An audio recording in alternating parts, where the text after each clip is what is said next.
মানে বিদেশে গেলে কতুরি আছে বোতল ঢোকায় রাস্তার ভিতরে, বোতলের মুখে ঢোকায়। ওই সৌদি আরব থেকে বাংলাদেশে আসলেই মহামূর্তি হয়ে যায়, এসে ফতুয়া দেওয়া শুরু করে। সৌদি আরবে মিলাদ নাই, মাজার নাই, আমরা বাংলাদেশে পীর মুরিদি করে পাইলাম।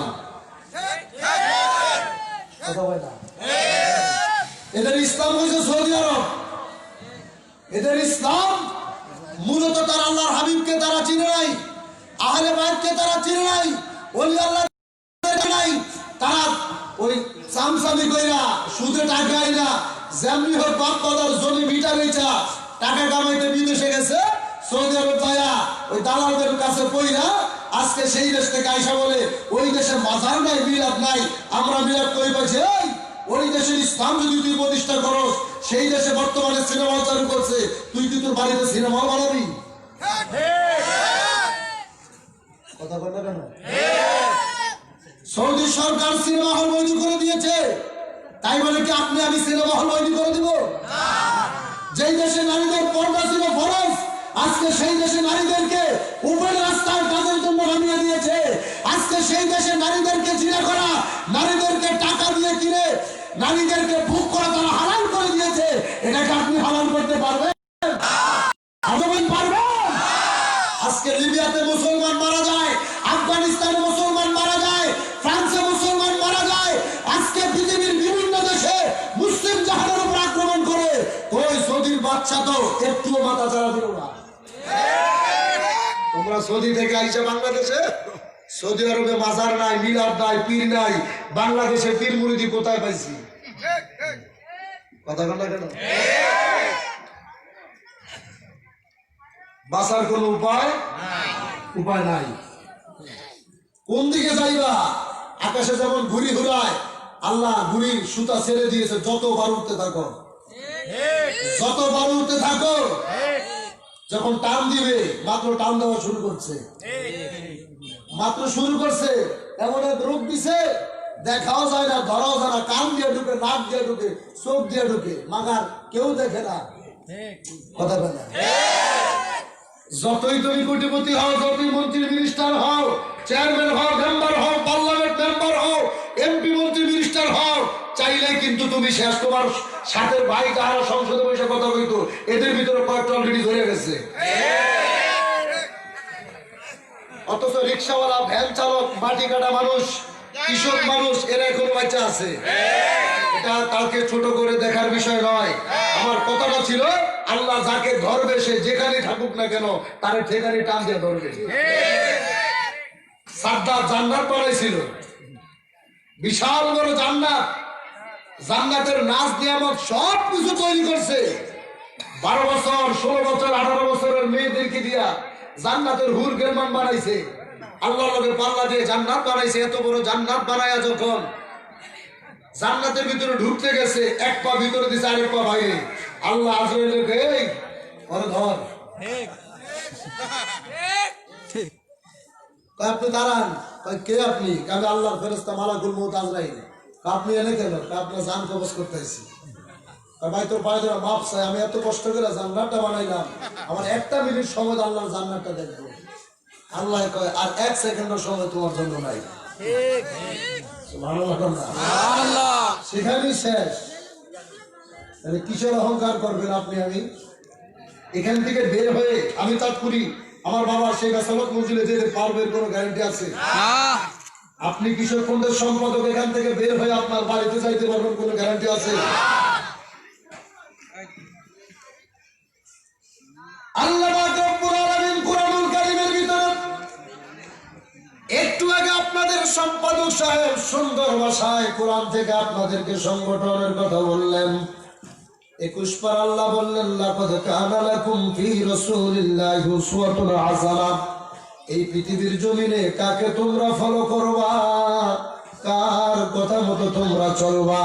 এই যে আল্লাহ ঘুরি ছেড়ে দিয়েছে, যেখানে খুশি তুমি যেতে চাও চলে যাও, কিন্তু মনে রাখবা এই পৃথিবীর জমিনে কাউকে যদি মানতে হয়, কাউকে অনুসরণ যদি করতে হয়, কাউকে যদি ফলো করতে হয়, একমাত্র আমার হাবিবুল্লাহকেই ফলো করতে হবে। চিৎকার মেরে বলেন না সুবহানাল্লাহ। কোরআন কার? আল্লাহ। জোরে বলতে হবে আল্লাহ। আল্লাহর কোরআনে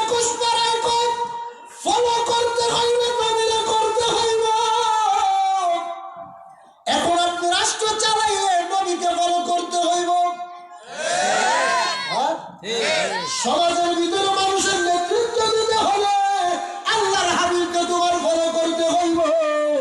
আজকে আপনি চেয়ারম্যানই করতে হইলে, মেম্বারই করতে হইলে আমার নবীর সাহাবীদেরকে ফলো করতে হইব। আল্লাহর পয়গম্বর সুলাইমান নবীর দিকে যদি তাকাও, তিনি একজন বাদশা ছিলেন, নবীও ছিলেন। আল্লাহর পয়গম্বর সুলাইমান আলাইহিস সালাতু ওয়াস সালাম, তিনি কত বড় একজন পয়গম্বর, কত বড় একজন বাদশা, কত বড় একজন প্রেসিডেন্ট। আল্লাহ যেই নবীর ব্যাপারে সূরাতুল মারিয়ামের ভিতরে আমার আল্লাহ বললেন, ইন্নাহু মিন সুলাইমানা ওয়া ইন্নাহু বিসমিল্লাহির রহমানির রহিম। চিৎকার মেরে কোন আল্লাহু আকবার। কোরআনে 114টা সূরা আছে, 113টা সূরার শুরুতে বিসমিল্লাহ আছে, একটা সূরার ভিতরে বিসমিল্লাহ নাই। আবার একটা সূরা আছে যে সূরার ভিতরে দুইবার বিসমিল্লাহ আছে। মানে আল্লাহর খেলা, উনি 114 বারে বিসমিল্লাহ ব্যবহার করবে। সূরা 114টা, 113টার শুরুতে বিসমিল্লাহ আছে, কিন্তু সূরাতুত তাওবার শুরুতে বিসমিল্লাহ নাই। আবার এই সূরা মারিয়ামের প্রথমও বিসমিল্লাহ, মাঝখানেও বিসমিল্লাহ। সুবহানাল্লাহ বলেন না? কে আসলো কে আসলো না তাতে কিচ্ছু আসে যায় না। কথা বলেন। জাকের পার্টির মাহফিল মানে নবীর পক্ষে মানুষদেরকে দাওয়াত দেওয়া। জাকের পার্টি মানে নবীর পক্ষে মানুষদেরকে ডেকে আনা। হাজারো মানুষ আসবে, হাজার মানুষ আসবে, কিন্তু যখন মদিনাওয়ালার কথা শুনবে, মিলাদ দেখবে, ওলি আল্লাহর কথা শুনবে, শয়তানের বাচ্চার মতো মাথা ঘুরে পিছন থেকে চলে যাবে। এই চরিত্র 2021 সালে জন্ম হয় নাই, এই চরিত্র শুরু হয়েছে 1400 বছর আগে। কত বছর? 1400 বছর। নবীর কাছে আল্লাহ বেশি নাকি নবীর দাম বেশি? কথা কই থেকে ভয় হইতেছে? কোনো ভয় আছে যে বাইরে গেলে কে ধরলো বা না ধরলো? কোনো ভয় নাই। আমাদের ভালোবাসা দেখছো, হুঙ্কার এখনো দেখো নাই। একটা হুকুমের অপেক্ষায় আছি। আজকে কত মুনাফিক বাইরে হইছে, 28 বছর জাকের বাড়ি কইরা এখন জাকের বাড়ির বিরুদ্ধে কথা কয়। তোদের চরিত্র আল্লাহ কোরআনে কইছে তোরা মুনাফিক। আমি যদি তোদেরকে মুনাফিক না কই আমি গুনাহগার।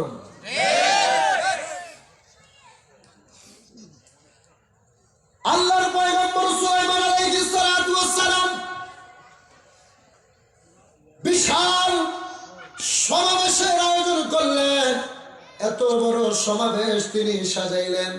আজকে যেইভাবে আপনারা জাকের পার্টির আমার বাবার কিছু পাগল এই বর্তমান জমানায়, বর্তমান সময়ে শত গালি, শত অত্যাচার, শত মানুষের কুকথা সহ্য করে আজকে আপনারা দুঃখ করে, কষ্ট করে, কতদিন ধরে অক্লান্ত পরিশ্রম করে জাকের পার্টি কৃষক ফন্ডের ভাইয়েরা মিলিত হয়ে এত বড় জান্নাতের বাগান সাজিয়েছেন। মনে রাখবেন, আল্লাহকে ভালোবেসে, নবীকে ভালোবেসে, আপন মুর্শিদকে ভালোবেসে যদি এই বাগান তোমরা সাজিয়ে থাকো, মনে রাখবে এর প্রতিদান আল্লাহ কোনোদিন খালি হাতে ফিরাবে না। এই জমিনে যদিও না দেয়, হাসরের ময়দানে তোমাকে এইরকম ভাবে জান্নাত সাজায়া আল্লাহ তোমাদেরকে ওই জান্নাতে পৌঁছে দিবে। চিৎকার মেরে বলেন সুবহানাল্লাহ। আল্লাহু আকবার।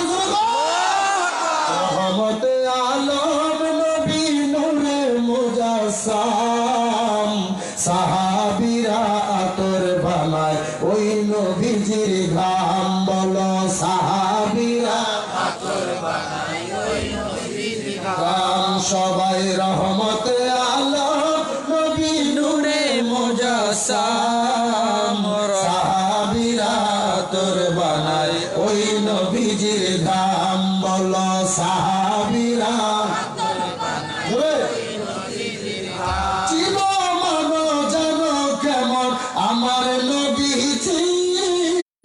আল্লাহু আকবার। বলেন আল্লাহু আকবার। চিনো মানো জানো কেমন আমার নবীজি, যাহার পাগল চন্দ্র সূর্য তারকারাজি। বাবা আরো শুনবানি সুন্দর কাহিনী, আরো শুনবানি সুন্দর কাহিনী।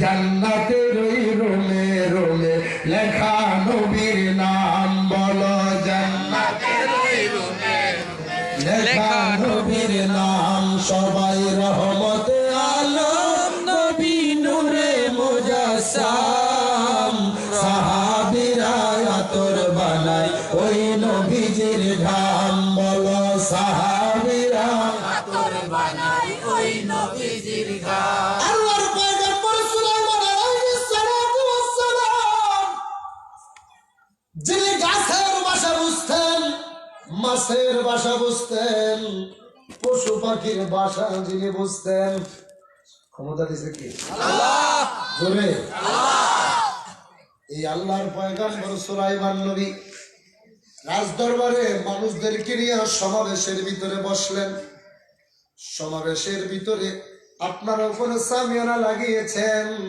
আল্লাহর পয়গম্বর সামিয়ানার ব্যবস্থা করে নাই পশু পাখি আইসা আকাশের ভিতরে ডানা মেলে তার জন্য সামিয়ানার ব্যবস্থা করে রাখতেন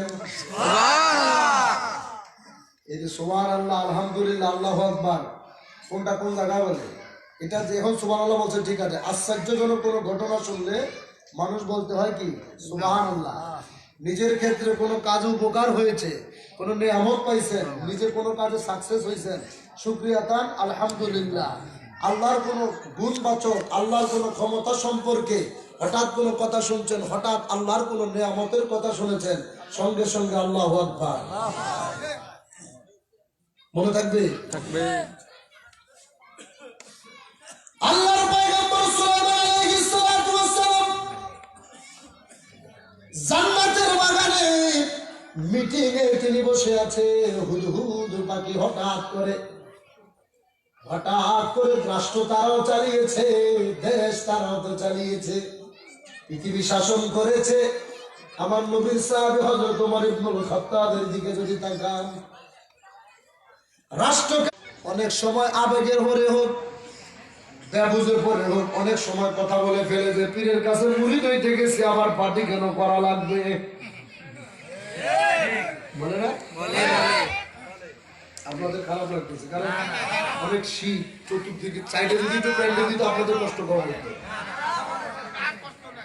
নাই তো রাজি আরো ধরে সবাই একবার দেখা দাও যদি ও গো কামলিওয়ালা হায় হায় একবার দেখা দাও যদি ও গো কামলিওয়ালা হাসি মুখে বরাব তোমায় হাজার ফুলের মালা বলো ইয়া রাসূলুল্লাহ ইয়া হাবিবাল্লাহ ইয়া রাসূলুল্লাহ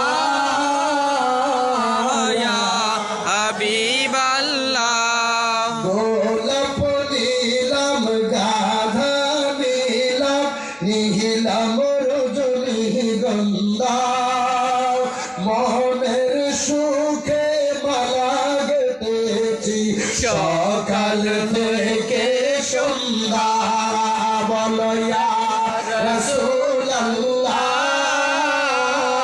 ইয়া হাবিবাল্লাহ মোহাব্বত ইয়া রাসূলুল্লাহ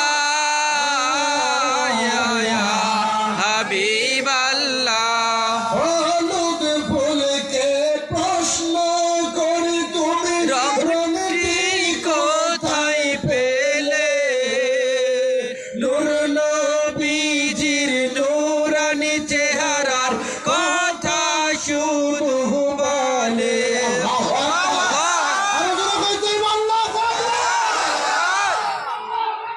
আজকে পৃথিবীর জমিনে আমরা ফুল দেখি ফুল থেকে মধু সংগ্রহ করে আমরা খাই আজকে যে গাছের জমিনে এই এলাকার সমস্ত মানুষদেরকে একটা কথা বলে দিয়ে যাই আমার নবীর এবারে যারা না বাসবি নবীর মিলাদকে যারা অস্বীকার করবে নবীর দুরূদ সালামকে যারা অস্বীকার করবে এরা জীবনে আর কোনোদিন মধু খাইতে পারবে না।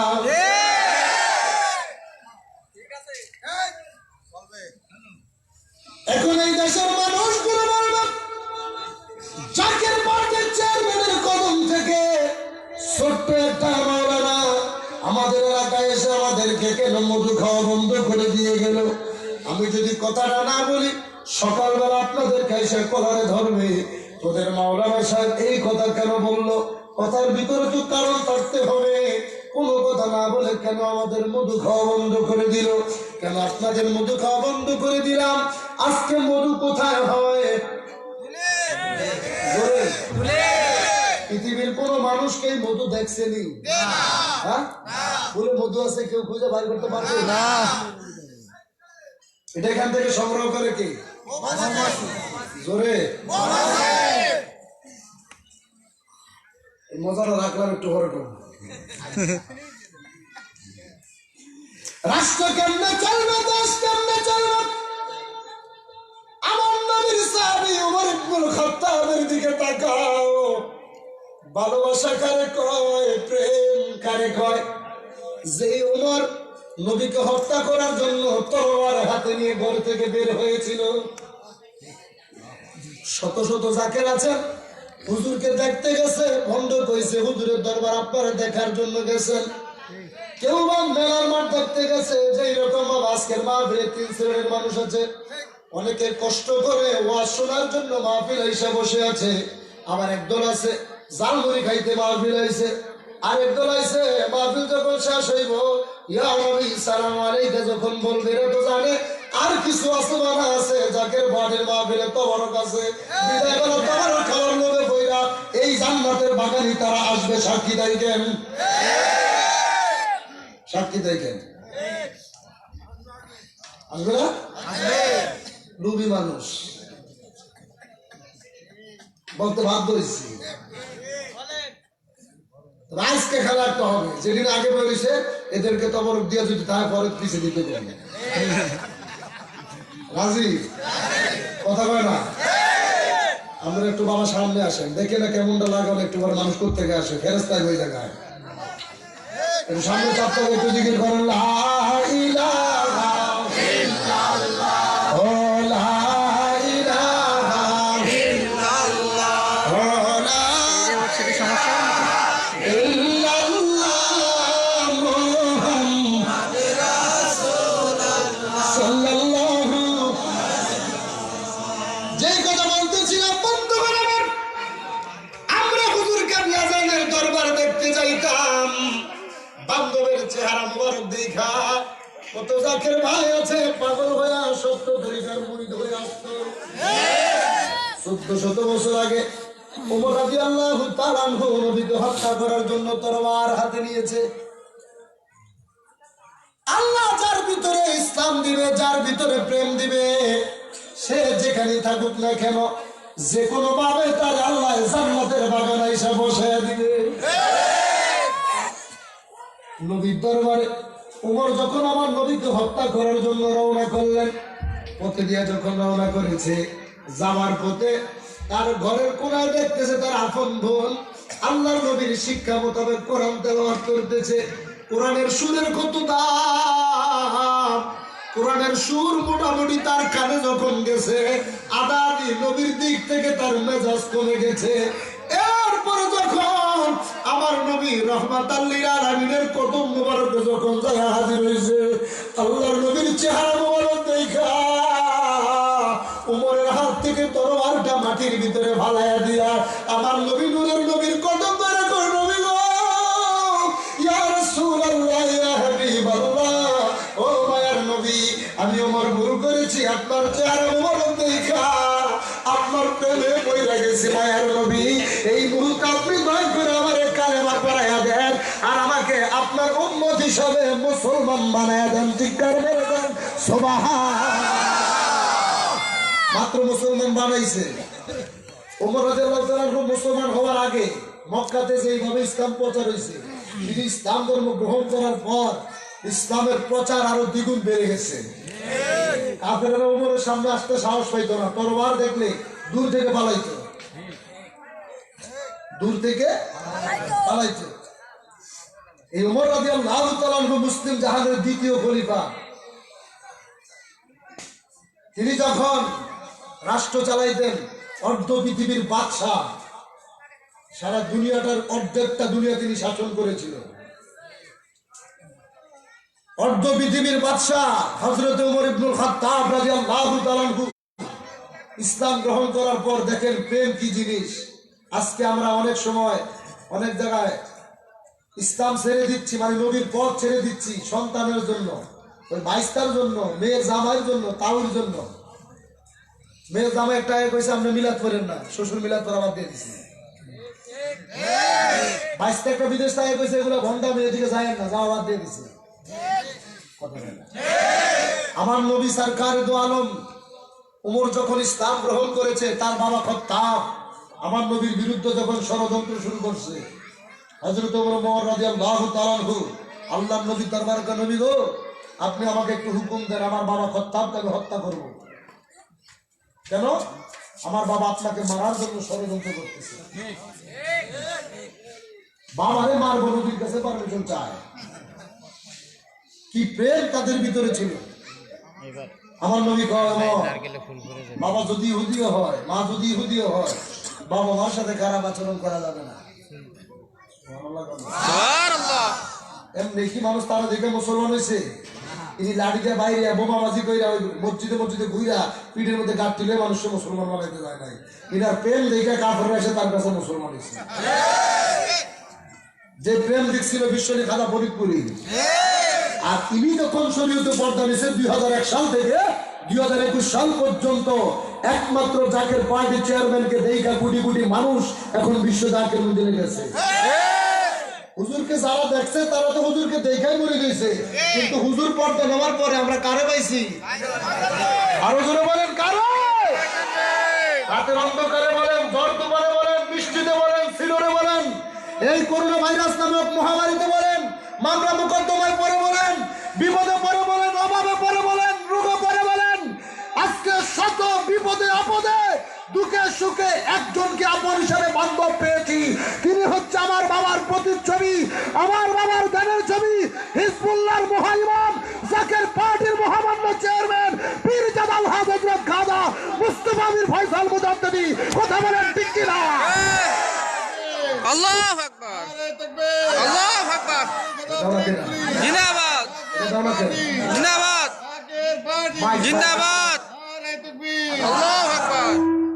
এই পৃথিবীতে যদি আপন কোন মানুষ থেকে থাকে, বাবা মার চাইতে যদি কেউ ভালোবেসে থাকে, আমি আমার ক্ষেত্রে বলবো, বাবা মার চাইতে যদি আমাকে কেউ ভালোবেসে থাকে, তিনি হচ্ছে আমার বান্ধব, আমার এহ পরকালের একমাত্র দরদি বান্ধব, জাকের পার্টির মহামান্য চেয়ারম্যান, হিজবুল্লাহর মহাইমাম আলহাজ হযরত খাজা মেজো ভাইজান মুজাদ্দিদি। কথা বলেন ঠিক কিনা?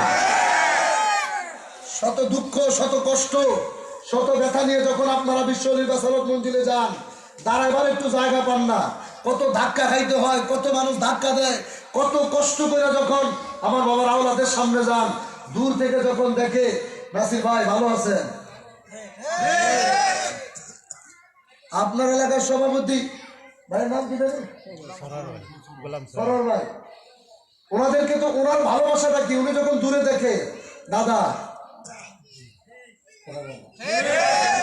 আমাদেরকে দেখলে বাজার আইসোস, এই যে একটা ডাক যখন দেয়, আরে পৃথিবীর সমস্ত পৃথিবী যদি আমার নামে লেখা দাও, আর এই ডাকটা যদি আমাকে বান্ধব দেয়, সমস্ত পৃথিবীর সম্পদের চাইতে, বাদশাহীর চাইতে আমার বান্ধবের একটা ডাকের দাম অনেক বেশি।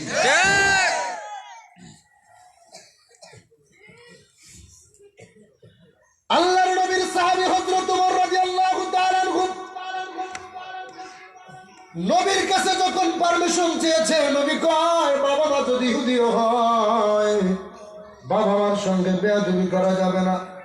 দিন যায়, রাত যায়, যাইতে যাইতে আবার কিছুদিন পর ওমর রাদিয়াল্লাহু তাআলা আনহু দেখলেন তার বাবা খাত্তাব, আবু জাহেল, আবুল আহাব, উকবা, সায়বা এক জায়গায় বসে নবীকে কেমনে হত্যা করা যাবে, নবীকে কেমনে দুনিয়া থেকে বিদায় করে দেওয়া যাবে, এইরকম একটা চক্রান্ত তারা শুরু করেছে। ওমর আর সহ্য করতে পারলো না, আমার নবীর প্রেমে পইরা নিজের তরবারি হাতের ভিতরে লইয়া আপন বাবার গরদানটা, এই মাথাটা কল্লা থেকে আলাদা কইরা ফালাইছে। চিৎকার মেরে কোন আল্লাহু আকবার। আল্লাহু আকবার। বাবারে শেষ করে লাইছে। মক্কায় সব মানুষগুলো চিন্তা করে, হায় হায় ওমর এটা কি করলো, নিজের বাবারে হত্যা করলো। ওমর রাদিয়াল্লাহু তাআলা আনহুর কথা যখন আমার নবীর দরবারে গিয়েছে, নবী কয় ওমর এই পাগলামি কেন করবে, বাবারে কেন হত্যা করবে? এই যে ওমর রাদিয়াল্লাহু তাআলা আনহু আমার নবীর প্রেমে পড়ে, নবীর মহব্বতে পড়ে, তার বাবার কাটা কল্লাটা, কাটা মাথাটা হাতের ভিতরে নিয়ে এইভাবে মাথাটা চুলের ভিতরে দইরা আমার নবীর কদম মোবারকে যাইয়া নূরের নবীর কদমের কাছে তার বাপের মাথাটা ফুটবলের মতো ফিক্কা মাইরা পালাইছে।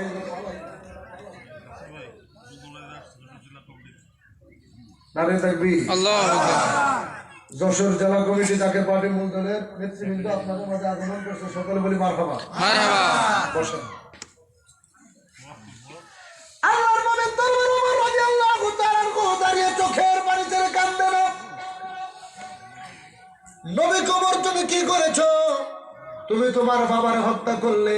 ওমর কয় না না নবী গো, আমি আমার বাবাকে হত্যা করি নাই। কয় তাইলে কার হত্যা করেছো? ইয়া রাসূলুল্লাহ, ও মায়ার নবী, আমি এই পৃথিবীর জমিন থেকে একটা দুশমনের রাসূলকে বিদায় করে দিয়েছি। কি ইসলাম তারা পালন করেছে, কি প্রেম তাদের ভিতরে। আর আজকে আপনি জামাইয়ের কথা শুনে, বাইস্তার কথা শুনে নবীর পথ ছেড়ে দিতেছেন। হ্যাঁ, কয়টা আছে সারাদিন আকাম দুকাম করছে, 40 দিন রাস্তা রাস্তায় ঘুরে বাড়িতে ফতু আওয়াজ শুরু করছে। ওরে বাপ রে বাপ, এই মুক্তির কথা শুনে আপনি সব বাদ দিয়ে দিচ্ছেন। আছে না নাই? আছে। এটা সব আছে, আছে। সুলতানি বেরাম সব জায়গায় আছে। মলম লাগাবে শুধু জাকের পার্টি। ঠিক। এই দুনিয়াতে যতই সুন্নিয়ত সুন্নিয়ত তোমরা করো, আহলে সুন্নাত ওয়াল জামাতের নাম দাও, ব্যানার লাগাও, আমরা বুঝছি তোমরা কত নম্বর সুন্নি। মুয়াবিয়াকে যারা সাহাবী বানাইতে চায়, এজিদকে যারা রহমতুল্লাহ আলাইহি বলতে চায়, এরা কখনো আশিক রাসূল হতে পারে না। কথা বলেন ঠিক কি না? এত বছর আমরা কত সবুজ পাগড়িওয়ালা দেখছি, টুপিওয়ালা দেখছি, দাড়িওয়ালা দেখছি, মিলাদ কিয়ামওয়ালা মৌলবীদেরকে আমরা দেখছি। এই বছর আমার বাবারাও রাত জাকের পার্টির চেয়ারম্যান যখন জাকের পার্টি ওলামা ফ্রন্ট, যুব ওলামা ফ্রন্ট, তালাবা ফ্রন্টের এক সম্মেলনে বনানী পাক দরবার শরীফে বক্তব্যের ভিতরে এক জায়গায় বলেছিল, মুয়াবিয়াকে যারা রাদিয়াল্লাহু তাআলা আনহু বলবে, এজিদকে যারা রহমতুল্লাহ আলাইহি বলে, আমি তাদেরকে মুসলমান মনে করি না।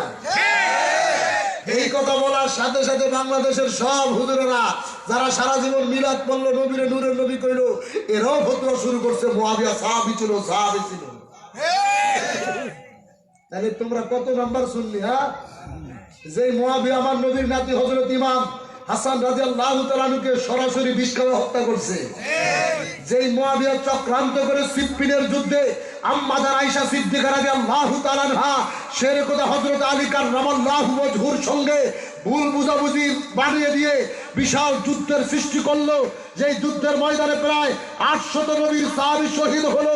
যেই মুয়াবিয়ার কথা ছিল ইমাম হাসান রাদিয়াল্লাহু তাআলা আনহুর ইন্তেকালের পরে ইমাম হোসেন রাদিয়াল্লাহু তাআলা আনহুকে খেলাফতের মস্তদে বসাবে, ইমাম হোসেনকে খেলাফত না দিয়ে নিজের পুত্র এজিদকে খেলাফতের মস্তদে বসিয়ে সে নিজে তার কাছে বায়াত হলো। সেই এজিদ আয়েশা আমার নবীর নাতি হযরত ইমাম হুসাইন রাদিয়াল্লাহু তাআলা আনহুকে কারবালার ময়দানে 72 জন নবী পরিবারকে হত্যা করলো। সেই এজিদকে যারা রহমতুল্লাহ আলাইহি বলে, সেই মুয়াবিয়াকে যারা সাহাবী বলে, এরা কশির কালেও আশিক রাসূল হতে পারে না, পারে না, পারে না। যত বড় সুন্নি নাম দাও, যত বড় মুফতি মুহাদ্দিস নাম দাও, কোনো লাভ নাই। বলবা মুয়াবিয়া তো নবীর কাছে ইসলাম গ্রহণ করেছিল, মক্কা বিজয়ের আগে ইসলাম গ্রহণ করা আর মক্কা বিজয়ের পরে ইসলাম গ্রহণ করার ভিতরে আসমান নবীর পার্থক্য।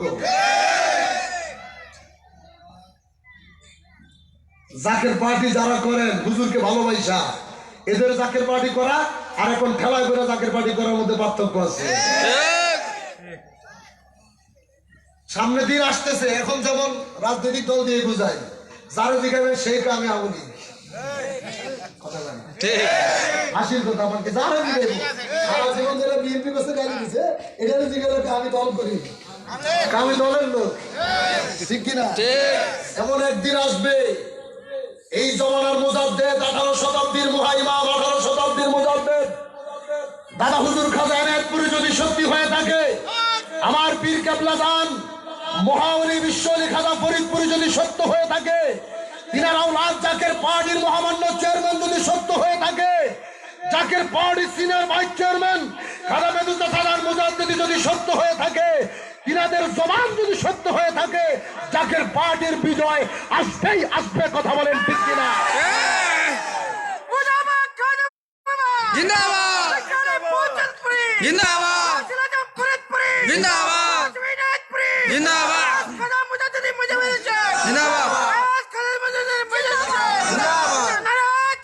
আল্লাহু আকবার। আজকে আপনাদেরকে বলে দিয়ে যায়, যেদিন জাকের পার্টি ক্ষমতায় বসবে, এই কুকুরের দলেরা দেখবেন সেদিন বলবে আমরাও জাকের পার্টি।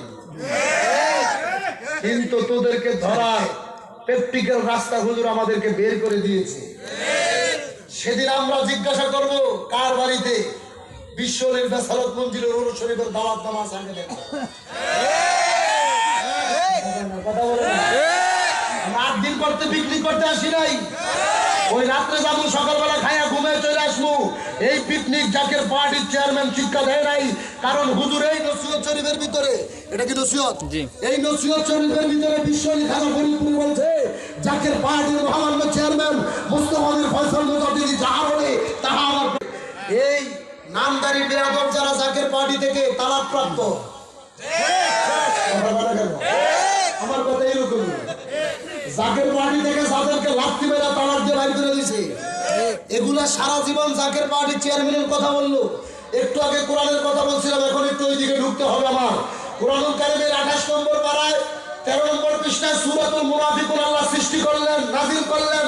পৃথিবীতে মানব জাতিকে আল্লাহ 3 ভাগে ভাগ করেছে। একটা ভাগ হচ্ছে মুমিন, একটা ভাগ মুনাফিক, আর একটা ভাগ কাফের। মুমিনদের জন্য 18 পারার প্রথম পৃষ্ঠায় সূরাতুল মুমিনুন, মুনাফিকদের জন্য 28 পারা 13 পৃষ্ঠায় সূরাতুল মুনাফিকুন, কাফেরদের জন্য 30 পারা 26 পৃষ্ঠায় সূরাতুল কাফিরুন। মুমিনদেরকে চিনা যায়, কাফেরদেরকে চিনা যায়, মুনাফিকদেরকে চিনা বড় কষ্ট। কথা বলে না কেন? মুমিনেরা নামাজ পড়বে, নবীকে ভালোবাসবে, আল্লাহকে ভালোবাসবে, ওলি আল্লাহদেরকে মহব্বত করবে, সঠিক পথে চলবে, সাহাবীদেরকে ভালোবাসবে। এরা হচ্ছে মুমিন, যেমন আমার কেবলা দান একজন মুমিন। কথা বলে না কেন? কাফের হিন্দুদেরকে দেখলে সরাসরি চিনা যায় তারা কাফের।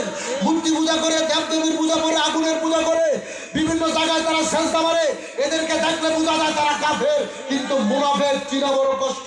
মুনাফিক নামাজও পড়ে, মুনাফিক রোজাও রাখে, মুনাফিক কোরআন পড়ে, আবার নবীর বিরোধিতা করে, মুনাফিক আপনার সামনে দাঁড়িয়ে ভালো কথা বলে, আবার আপনার পিছনে আপনার মারার জন্য ষড়যন্ত্র করে। এদেরকে চিনতে হবে। আপনাদের কষ্ট হইতেছে? এদেরকে চিনতে হবে।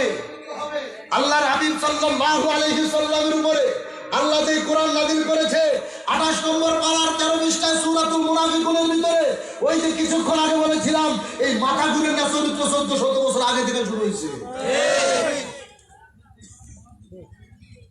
আল্লাহ পাক কোরআনুল কারীমের মুনাফিকুন সূরার ভিতরে 28 পারার 14 পৃষ্ঠার দ্বিতীয় লাইনের পরের আয়াত আল্লাহ কয়, وَإِذَا قِيلَ لَهُمْ تَعَالَوْا يَسْتَغْفِرْ لَكُمْ رَسُولُ اللَّهِ।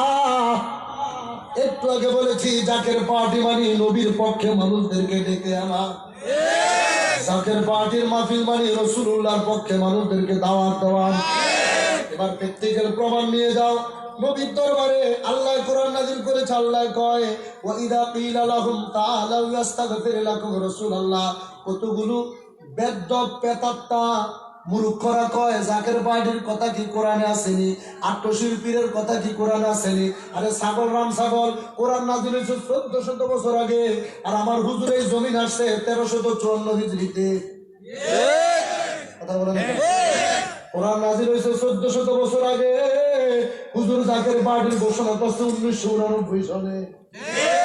আর রাম ছাগলের মধ্যে কয় জাকের পার্টির কথা কি কোরআনে আসেনি, খাজা ফরিদপুরির কথা কি কোরআনে লেখা আসেনি। ওই রকম হয়েছে আর কি। মানে নামাজ মানে কোরআনের ভিতরে নামাজ পাইছে, কিন্তু সালাম পায় নাই। কোরআনের ভিতরে রোজা পাইছে কিন্তু পীর পায় নাই। কোরআনে যদি পীর না পাও, কোরআনে যদি সালাম না পাও, তাহলে কোরআনের ভিতরে নামাজও নাই, রোজাও নাই। বেদার লাগতেছে একটা করে, আমার ওয়াজও লাগতেছে। কোরআনের ভিতরে যদি সালাম না থাকে তাইলে নামাজ নাই, যদি পীর না থাকে তাইলে রোজা নাই। বলবেন কি স্যার? নামাজ হইছে ফার্সি শব্দ, কোরআন জোরে, রোজা ফার্সি শব্দ, কোরআন, পীর ফার্সি শব্দ, সালাম ফার্সি শব্দ। এখন কিয়ামত পর্যন্ত যদি কোরআনের ভিতরে পীর খোঁজে পাবে, সালাম যদি খোঁজে পাবে। কোরআনের ভিতরে আল্লাহ নামাজও কয় নাই, রোজাও কয় নাই, কি কইছে? সালাত কইছে। সালাত মানে নামাজ, সিয়াম মানে রোজা। তুই কত বড় বাটপার! তুই সালাত দিয়া নামাজ বুঝলি, সিয়াম দিয়া রোজা বুঝলি, মুর্শিদ দিয়া পীর বুঝলি না, তাসলিমা দিয়া নবীর সালাম বুঝলি না। তুই যে কত নম্বর বাটপার হইছস, পাবলিক এখন সব বুঝে। এই জন্য যতই তেল ভরা, পানি ভরা, কু ভরা, যা কিছু কানে দেয় কোনো লাভ নাই। পাবলিক আটকষি যাবে, জাকের পার্টির পতাকা তোলা আসবে। লেখা রাখেন, বাঁচতে হলে জাকের পার্টির চেয়ারম্যানের কাছে আসতে হবে।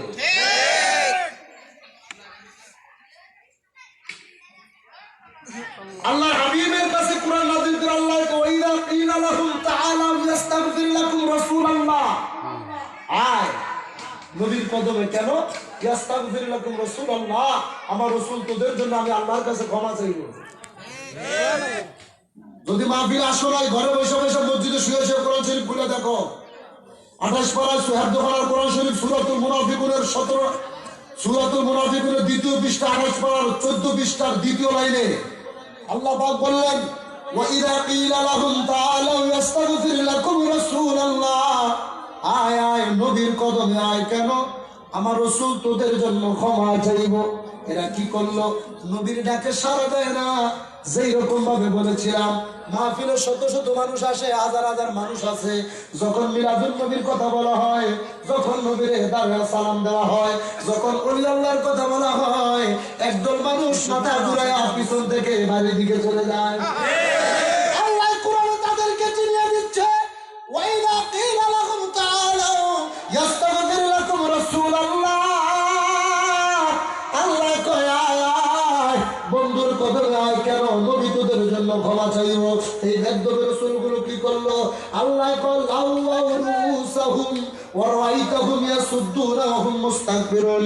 আলেম যারা তারা বুঝবে, লাউয়াউ রুসাহুম শব্দ অর্থ হলো নবীর দিক থেকে মাথা ঘুরিয়ে নেওয়া। 1400 বছর আগে কোরআন নাযিল করেছে আল্লাহ। বেদগুলো কয় ওয়া রাআইতাহুম ইয়াসুদ্দুনা ওয়া হুম মুস্তাকবিরুন। তার কথা কেন আমরা মানবো? তারা দেখতে তো আমাদের মতোই সাধারণ মানুষ দেখা যায়। এই আয়াতের ব্যাখ্যা আল্লাহ ইয়াসিন সূরায় কয়, ক্বালু মা আনতুম ইল্লা বাশারুম মিসলুনা। আবু জাহিল, আবু লাহাব, উতবা, সায়বা এরা কয় তারে কেন আমরা মানবো? তারে দেখতে তো আমাদের মতোই সাধারণ মানুষ দেখা যায়। কাফেরদের শানে আল্লাহ আয়াত নাযিল করলো। কাফেররা আবু জাহেল, আবু লাহাব, উতবা, সায়বা এরা কাফের ছিল, এদের শানে আল্লাহ আয়াত নাযিল করেছে। আজকে মসজিদের ইমাম পরিচয় দিয়া, মাদ্রাসার খতিব পরিচয় দিয়া, পাগড়ি মাথায় দিয়া, টুপি মাথায় দিয়া, দাড়ি রাইখা, জুব্বা গায়ে দিয়া মিম্বরে বৈশাখ হয়। আল্লাহ কইছে নবী আমাদের মতো সাধারণ মানুষ। চিৎকার মেরে কন্যা নাউজুবিল্লাহ। এই আয়াত তো কোনো মুমিনদের জন্য না, এই আয়াত কাফেরদের শানে। আবু জাহেল, আবু লাহাব, উতবা, সায়বা এরা কাফের ছিল, এদের শানে আল্লাহ আয়াত নাযিল করেছে। অথচ ইমানদারদের দিকে যদি তাকাও, হযরত আবু বকর সিদ্দিকের দিকে তাকাও, হযরত ওমর ফারুক রাদিয়াল্লাহু তাআলা আনহুর দিকে তাকাও। আবু বকর কার নবীর কেমন পাগল রে! আবু বকর কোনদিন নবীর সাধারণ পয়রা, ওমর ফারুক আজম কোনদিন নবীকে সাধারণ বলল না। শুধু তো সাধারণ নয়, আবু বকর সিদ্দিক রাদিয়াল্লাহু তাআলা আনহু নিজের 7 বছরের মেয়ে আমার নবীর খেদমতে নবীর কাছে বিবাহ দিলেন, কিন্তু জীবনে কোনদিন নবীর জামাই বানায়া একটা একটা বারের জন্য জামাই করে ডাক দেয় না, চিৎকার মেরে কবা। আজকে দুনিয়ার জমিনে আমার শ্বশুর আমার জামাই করে ডাক দেয়, আপনার জামাইকে আপনি জামাই করে ডাক দেন, অথবা সন্তানের মতো ভালোবেসে নাম ধরে ডাক দেয়। এই বাজানকে যদি আমি শ্বশুর বানাই সমস্যা আসেনি? এই দুনিয়ার মানুষের নিয়ম হলো শ্বশুর জামাইরে জামাই করে ডাক দিবে, অথবা নাইনাথ করে থাকলে মুখের বাবা বইলা ডাক দিবে। বাংলাদেশ, আমি আমার শ্বশুরকে পায়ে ধরে সালাম করেছি, নিয়ম হলো জামাই শ্বশুরের পায়ে ধরে কদম বসি করা, কিন্তু ইনি আমার শ্বশুর বানাইলাম।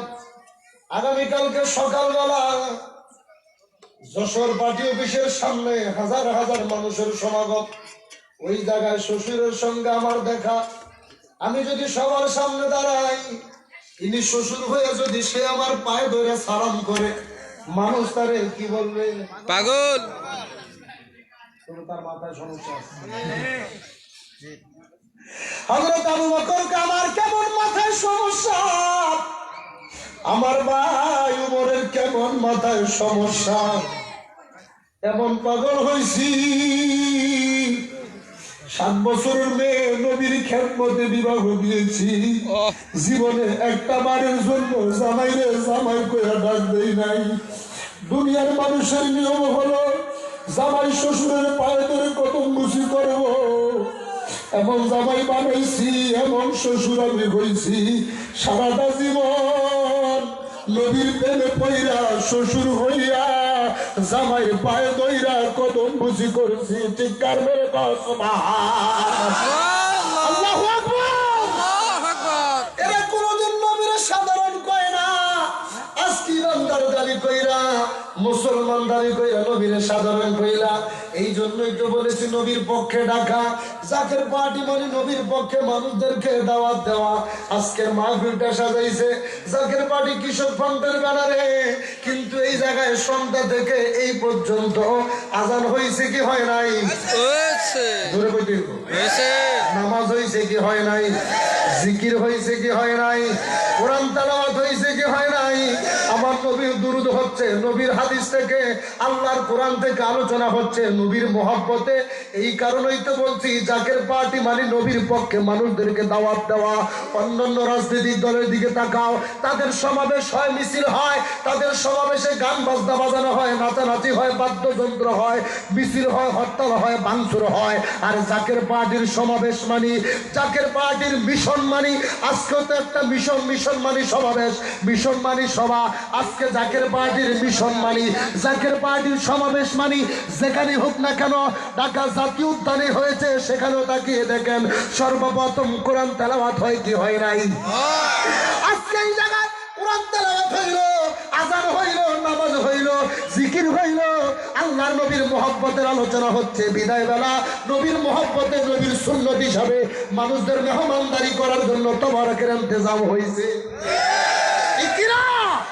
এই কারণেই তো বলছি জাকের পার্টি মানে নবীর পক্ষে মানুষদেরকে দাওয়াত দেওয়া। আজকে যদি জাকের পার্টি না থাকতো, এই মহামারীতে ঈদে মিলাদুন নবী পালন করার মানুষ থাকতো না। জাকের পার্টি যদি না থাকতো, আমার পীর কেবলান বিশ্বনী খাদা ফরিদপুরীর মহাপবিত্র বিশ্ব ফাতেহা শরীফ কাজা হইতো। জাকের পার্টি কেন হুজুর করেছে? হুজুর জানতো পৃথিবীতে এমন একটা সময় আসবে, তার এই সাধারণ দরবার নিয়ে এই মুনাফিকেরা চক্রান্ত শুরু করবে, তার আওলাদদেরকে নিয়ে ছিনিমিনি খেলা শুরু করবে। এই জন্য আমার হুজুর কেবলা জান জাকের পার্টি প্রতিষ্ঠা করে দিয়ে গেলেন। কারণ হুজুর তো বলেছিল আমার এই দপ্তরে আমার পরে আর কোনো খেলাফত প্রাপ্ত পীর আসবে না। তখন জাকের ভাইরা বলেছিল বাবা এত বড় দরবার, রাসূলুল্লাহ সত্য তরিকার প্ল্যাটফর্ম, এখানে যদি কোনো খেলাফত প্রাপ্ত পীর না থাকে তাইলে সারা জীবন এই দরবারের দাওয়াত তোমরা বন্ধ হয়ে যাবে। আমার হুজুর বলেছিল আমি এমন একটা সংগঠন করে দিয়ে গেলাম, এই জাকের পার্টির মাধ্যমে কাল কিয়ামত পর্যন্ত রাসূলুল্লাহ সাল্লাল্লাহু আলাইহি ওয়াসাল্লামের সত্য তরিকার দাওয়াত জারি থাকবে। আল্লাহু আকবার। তার প্রমাণ এই মহামারীতে আমরা পাইছি। কথা বলে না আমার ঘরে দেখলে কতুরিনে কয় রোজা শরীফ হইছে 8 খুশি, এরা ওরস শরীফ করে বেসারত মঞ্জির হইতো না। ওদের চরিত্র হচ্ছে ওহাবিগ চরিত্র। ঠিক। এরা ওহাবি, কাট্টা ওহাবি।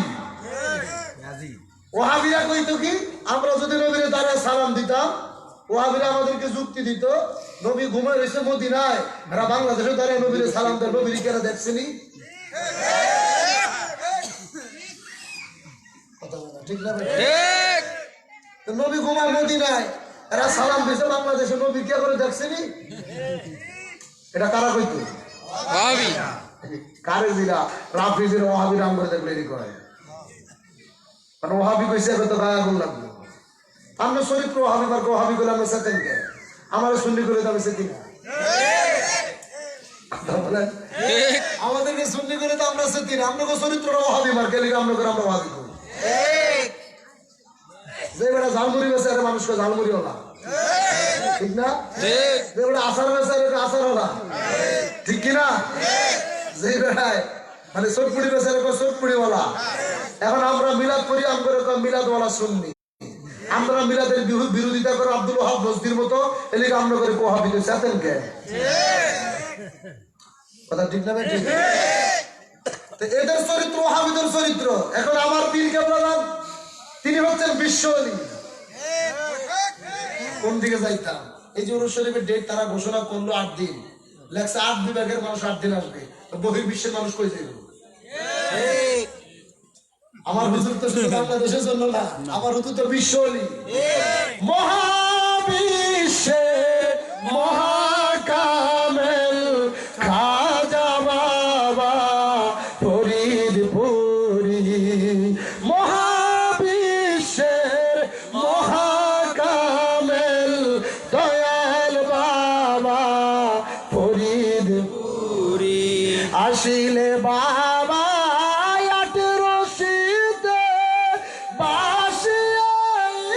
ইসলামের তরি, মহাবিশ্বের মহাকামেল খাজা বাবা ফরিদপুরি, মহাবিশ্বের মহাকামেল দয়াল বাবা ফরিদপুরি। গহীন জঞ্জাল আধার রাতে পদ দেখালে কত পদ বোলাকে, গহীন জঞ্জাল আধার রাতে পদ দেখালে কত পদ বোলাকে, সত্য তরিকা প্রচারিত বাবা, নবীর তরিকা প্রচারিত বাবা, সহিলেন কত অত্যাচারী, মহাবিশ্বের মহাকামেল খাজা বাবা ফরিদপুরি, মহাবিশ্বের মহাকামেল দয়াল বাবা ফরিদপুরি। ঠিক। বলেন ঠিক কিনা? শুধু বাংলাদেশের জন্য না, আমরা বেসারতবন্দির ওরস শরীফ করি, পাকুড়িয়াতে করি, সারা পৃথিবীর যেখানে আমরা ওরস শরীফ করি না কেন, আমরা পাগলরা যেখানে আছি, আমার বাবার রংসা আমাদের প্রত্যেকের অন্তরে আছে না নাই? বলেন আছে না নাই? ওহাবিদের মতো যুক্তি দিয়ে কোনো লাভ নাই। তো ওরস শরীফ যদি তোমাদের করতে হয়, আগে ফাতিহা শরীফ কাজা আদায় করো। কথা বলে না কেন? ফজরের নামাজ বাদ দিয়ে জুমার নামাজ পড়ে কোনো লাভ নাই। মাসালা হচ্ছে ফজরের নামাজ কাজা করলে জোহর নামাজের আগে ফজর নামাজ পড়তে হইব, কাজা আদায় করতে হইব, তারপরে জোহর নামাজ পড়তে হইব। ফাতিহা শরীফ কাজা ওরসে খাস, যেটা আমার বাবার ওরস ফাতিহা শরীফ, সেই ওরস সেই ফাতিহা শরীফ কাজা করে বসে রয়েছেন, এবং ওরস শরীফ নিয়ে মাতামাতি করতেছেন। ওরস শরীফ যদি পালন করার কোনো বৈধতা থাকে, ওরস শরীফ পালন করার কোনো রাইট যদি কারো থেকে থাকে, সেটা হচ্ছে জাকের পার্টির গোলামদের কথা বলেন। ঠিক হুজুরকে আপনারা সংগঠন করে দিয়ে যাওয়ার কারণেই বাবার ফাতিহা শরীফ কাজ হয় নাই। আমরা বাড়িতে বাড়িতে হতে শরীর করছি, করছি না? তাতে কি হয়েছে? আমার হুজুর তো বলছে সারা দেশটা আমার হুজরা শরীফ। ওনার কথা কিভাবে বাস্তবায়ন হবে, কিভাবে পূরণ হবে, এটা তিনি ভালো জানেন। ম্যাগনেট হিসাবে, তার প্রতিনিধি হিসাবে তারা ওলা জাকের পার্টির চেয়ারম্যান করে রেখেছে, ঠিক কিনা বলেন? আজকে জাকের পার্টি আছে বিদায় বাবার ভবিষ্যৎবাণীগুলো বাস্তবায়ন হচ্ছে। আজ থেকে 24 বছর আগে তিনার জন্মভূমিতে পাকুরিয়াতে গিয়ে তিনার হস্ত মোবারক দিয়ে এই জায়গায় মসজিদ হবে তিনি দেখিয়ে দিয়ে গিয়েছিল। আজকে জাকের পার্টির পাগলেরা জাকের পার্টির চেয়ারম্যানের নেতৃত্বে তিনার কদম ধরে আজকে রুহানি সন্তান হিসাবে আমার বাবার ওসিয়ত পালন করছি আমরা। রওজা শরীফ নিয়ে ঘুমিয়ে রয়েছিল, রওজা শরীফ নিয়ে খাইতেছ, আর এইদিকে আপনার পীর আপনাকে কি ওসিয়ত করে গেছে এগুলো সব ভুলে গেছে।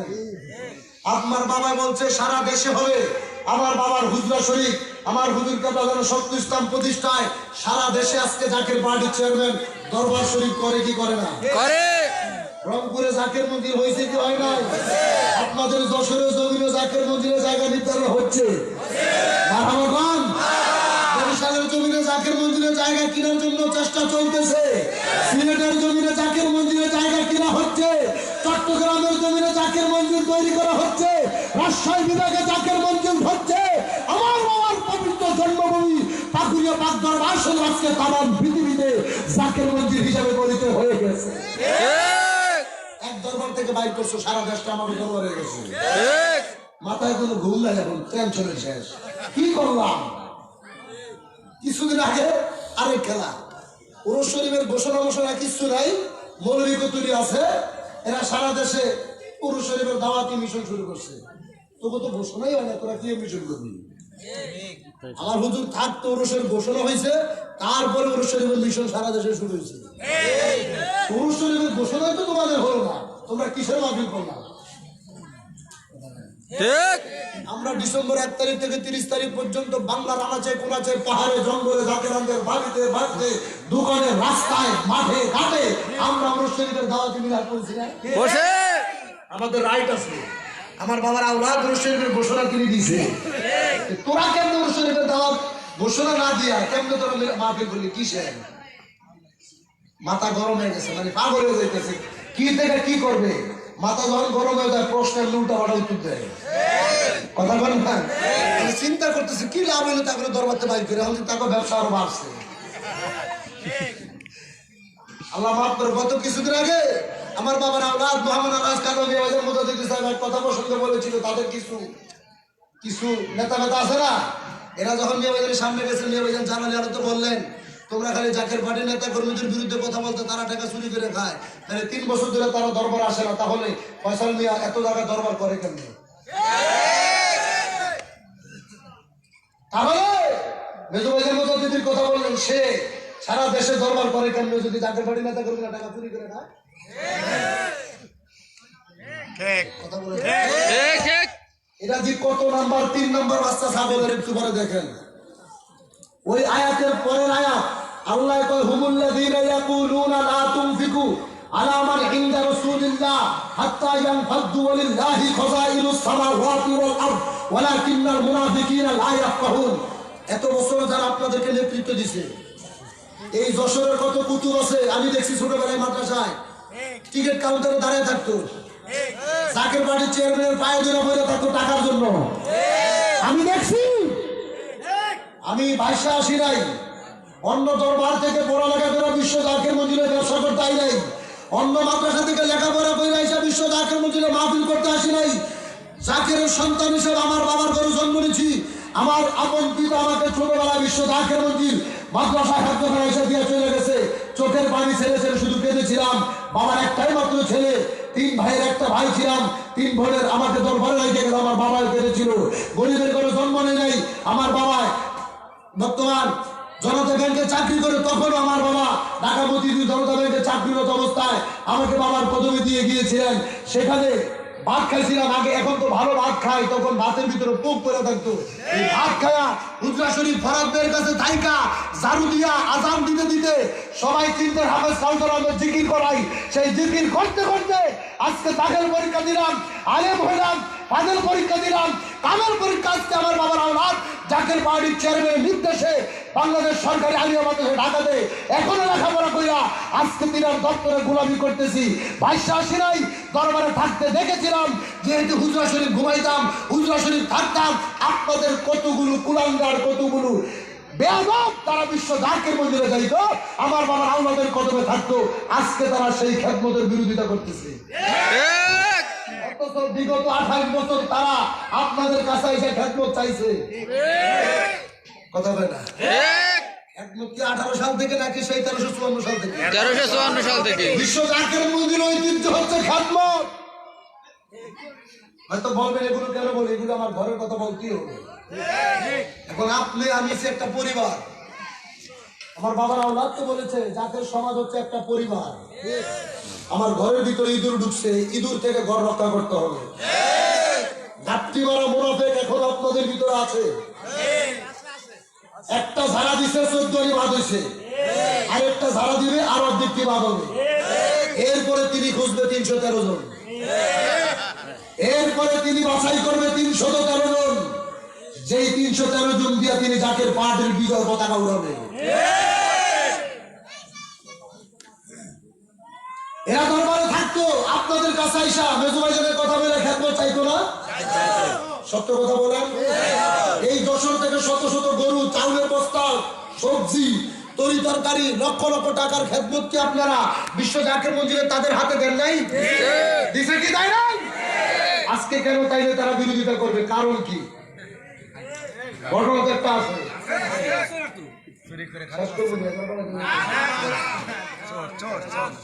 নাসির ভাই কই গেছে? আমি তো ঢাকা যাবো না। আমার পরশুদিন থেকে আমার সংগঠন জাকের বাড়ি তালাবা ফ্রন্ট, আমার বাবার আওলাদ নতুন করে এটা গড়ে দিয়েছে। আপনাদেরকে বলে যাই, যাদের ছেলে মাদ্রাসায় পড়ে ওহাবি খারেজি না বানায় জাকের বাড়ি তালাবা ফ্রন্টের সদস্য বানায় দেন, যাতে করে আপনি মারা যাওয়ার পর আপনার কবরের পাশে দাঁড়িয়ে দোয়া করেন। আমাদের মতো মানুষের সামনে বসে বসে কথা বলতে পারে, জাকের পার্টি স্লোগান দিতে পারে। অনেক জাকের ছেলে আছে মাদ্রাসা পর, আমি জানি এই যশোরে, কিন্তু আপনারা দিচ্ছেন না, ভুল করতেছেন। আমি আবার বলছি, আপনারা ভুল করতেছেন। 2 দিন পর আপনাকে গালি দিবে।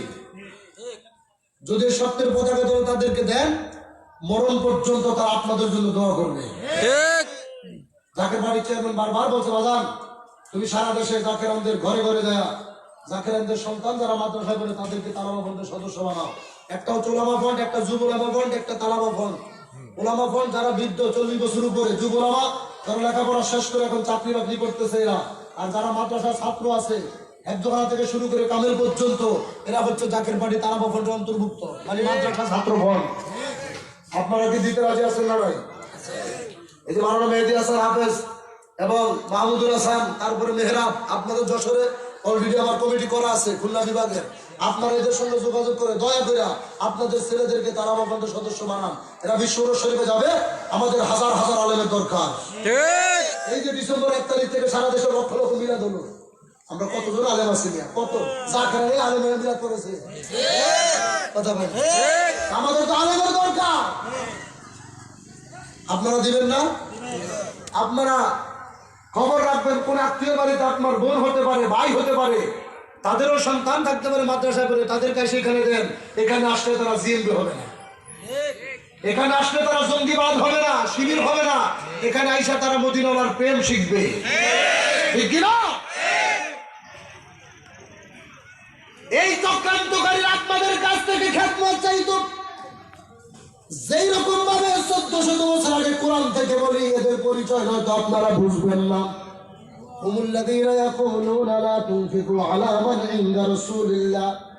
আমার নবীর কিছু পাগল সাহাবী ছিল, একটা মুনাফিকের সর্দার, তার নাম ছিল আব্দুল ইবনে উবাইদ ইবনে সুলুল, যেটা নবীর কাছে ইসলাম গ্রহণ করেছে। নামাজ পড়তে, শুধু নামাজ না, পাগড়ি মাথায় দিত, জুব্বা গায়ে দিত, যুদ্ধের ময়দানে সবার আগে নবীর সঙ্গে থাকতো এবং সাহাবীদের কাছ থেকে প্রতি যুদ্ধে যাওয়ার আগে টাকা পয়সা চাইতো যুদ্ধের সরঞ্জাম কেনার জন্য, যুদ্ধের সামগ্রী কেনার জন্য।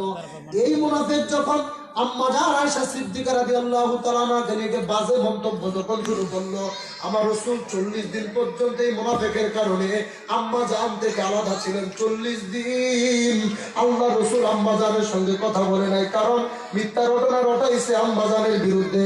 আম্মা জান নবীর কাছে ক্ষমা চাইতে বলে আম্মা জান ক্ষমা চায় না। আম্মা জান বিশ্বাস হলো আমি যদি নির্দোষ হই, আল্লাহ আসমান থেকে আমার পক্ষে কোরআনের আয়াত নাযিল করবে। সুবহানাল্লাহ। 40 দিন আলাদা রাখছে এই কাফের মুনাফিকরা। আম্মা জান কোনো কথা বলে না, রাসূল আম্মা জানের সাথে কথা কয় না। যাইতে যাইতে যাইতে যাইতে 40 দিন পরে আল্লাহর আসমান থেকে যখন পর্দার আয়াত নাযিল হয়েছে, রাসূল বুঝা গেছে আম্মা জান নির্দোষ, সাহাবী মিথ্যা রটনা রটাইছে। যখন মিথ্যা রটনা রটানোর কথা নবী বুঝতে পারছে, জুমার নামাজের দিন এই পাগড়িওয়ালা, টুপিওয়ালা, দাড়িওয়ালা সাহাবী আব্দুল্লাহ ইবনে উবাই ইবনে সুলুল সবার মাঝখানে বসা। রাসূল ডাক দিয়া কয়, এ হচ্ছে মুনাফিকটাকে মসজিদে নববী থেকে বের করে দাও। 1400 বছর আগের ইতিহাস মনে রাখবেন। আমার হুজুর যেহেতু বলেছে এই দরবার হচ্ছে আল্লাহর দরবার, এই দরবার দেখাশোনা করে আমার নবী, আমি শুধু পাহারাদার। এখান থেকে রাসূলুল্লাহ সাল্লাল্লাহু আলাইহি ওয়াসাল্লামের সত্য তরিকার দাওয়াত দেওয়া হয়। যেহেতু এটা নবীর দরবার, 1400 বছর আগে আমার নবী পরিবারের সঙ্গে যা যা ঘটেছে, আমার বাবার এই দপ্তরে সেই ইতিহাসগুলো প্রেক্ষাপট ভাবে সব কিছুই ঘটতেছে। কথা বলেন, যা ঘটছে এখানে তাই ঘটবে। রাসূল মক্কা থেকে মদিনা হিজরত করছে, আমার হুজুর 88 থেকে বনানী হিজরত করছে। রাসূল জন্মভূমি হিজরত করছে, জাকের বাড়ি চেয়ারম্যান জন্মভূমি বিশ্ব জাকের মন্দির বালায়া ঢাকা রাজধানীতে বৈশা বৈশা চোখের বাড়ি ছেড়ে কাঁদতেছে।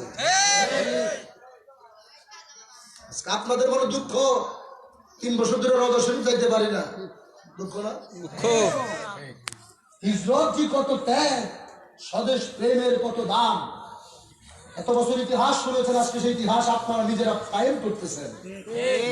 রাসূলের কষ্টটা কত বড় ছিল, নিজের জন্মভূমি ফালায়া মদিনায় চলে গিয়েছিল, বারবার জন্মভূমির দিকে তাকিয়ে তাকিয়ে কাঁদছে। আজকে পীরের মুরিদ হওয়ার কারণে আপনাদের চোখে পানি, যে পীরের বাড়িতে যাইতে পারেন, তাইলে নিজের বাবার বাড়িতে যাইতে না পেরে তাকে বাড়ি চেয়ারম্যান কত দুঃখ। আপনাদের কষ্ট 3 বছর রোজায় যায় না, আবার অনেকে তাকে ভালোবাসাও যায় না। কেন ভালোবাসতাম? কত বছর যার নামে সুলি দ্বারা দাঁড়ি করলো, মাসি মেল মাঠে আসলো, বাড়ির মালিক, চেয়ারম্যান, যাকে ফাউন্ডেশনের চেয়ারম্যান, ট্রাস্টের চেয়ারম্যান মেজর ভাইজান, মাসি মেল মাঠে আসলো, তাকে নোটিশ দিল, আপনি আপনার ছেলেকে নিয়ে রওজা শরীফ আসতে পারবেন, কিন্তু যাকে পার্টির কোনো নেতৃবৃন্দ রওজা শরীফ ঢুকতে পারবে না। কেন তাকে ভালোবাসবেন? কেন তাকে ছেড়ে যাবেন না? সেদিন তিনি যদি চাইতেন আপনাকে আমাকে রাইখা, তিনি তার বাবার রওজাটা জিয়ারত করতে পারতেন, মাত্র 5 মিনিট সময় লাগবে। থেকে গাড়িটা টান দিলে 2 মিনিট লাগতো যাইতে। তিনি চাইলে সেদিন তার আপন পিতার সঙ্গে দেখা করে আসতে পারতেন। আমি আপনার রওজা শরীফ যাবো দয়া পাইতে, আল্লাহর কাছ থেকে নিয়ামত হাসিল করতে। যাকের বাড়ির চেয়ারম্যান, চাচা যান, আম্মা যান, ভাবি যান, তারা যাইব আপন বাবার সাথে সাক্ষাৎ করতে। সেদিন তিনি আপনাদের প্রেমে করে তিনি রওজা শরীফ যায় নাই। তিনি বলেছিল, যেদিন আমার বাবা যে লক্ষ লক্ষ জাকেরদেরকে আমার হাত, আমার হিসাবে রেখে গেছে, এই পাগল করে ফেলায় আমি একা কখনো রওজা শরীফ যেতে পারবো না। যেদিন এই পাগলরা যাওয়ার পারমিশন পাবে, সেদিন আমি আমার পাগলদেরকে সাথে লইয়া আমি আমার বাবার রওজা শরীফ জিয়ারত করতে যাব। কোন নেতার আমি গর্ব করি, কাকে ভালোবাসি, এই জন্য বলছি। আমি আমার বাপ মা ছাড়তে রাজি আছি, কিন্তু আমার বান্ধব যাকে বাড়ি মহামান্য চেয়ারম্যানকে ছাড়তে রাজি নাই। কে আছে জগতে বাবার রওজা জিয়ারতে না যায় নিজের সাথের মানুষদের জন্য বসে থাকে? কে আছে পৃথিবীতে? একজন মাত্র আছে, যিনি যাকের বাড়ির চেয়ারম্যান, যিনি পিতার কাছে গেল না তিনার দলের লোকদের জন্য। তাকে ভালো লাগে আপনারা চলে যাবেন? এই জন্য আমরা ওয়াদা করেছি, বান্ধব আপনি যেহেতু আমাদের প্রেমে পড়ে আপনার বাবার সঙ্গে দেখা করে আপনি বন্ধ করে দিয়েছেন, আমাদের প্রেমে পড়ে আপনি রোজা শরীফ দেওয়া বন্ধ করে দিয়েছেন। আমরা আপনার গোলাম হিসেবে আমরা ওয়াদা করেছি, যতদিন পর্যন্ত আপনি জাকের বাড়ি চেয়ারম্যান বিশ্বনী রোজা শরীফে কদম না রাখবেন, ততদিন পর্যন্ত আমরা গোলামরাও আমার বাবা রোজা শরীফে যেতে চাই না। কথা বলেন ঠিক কিনা? রাজি আছেন কারা কারা?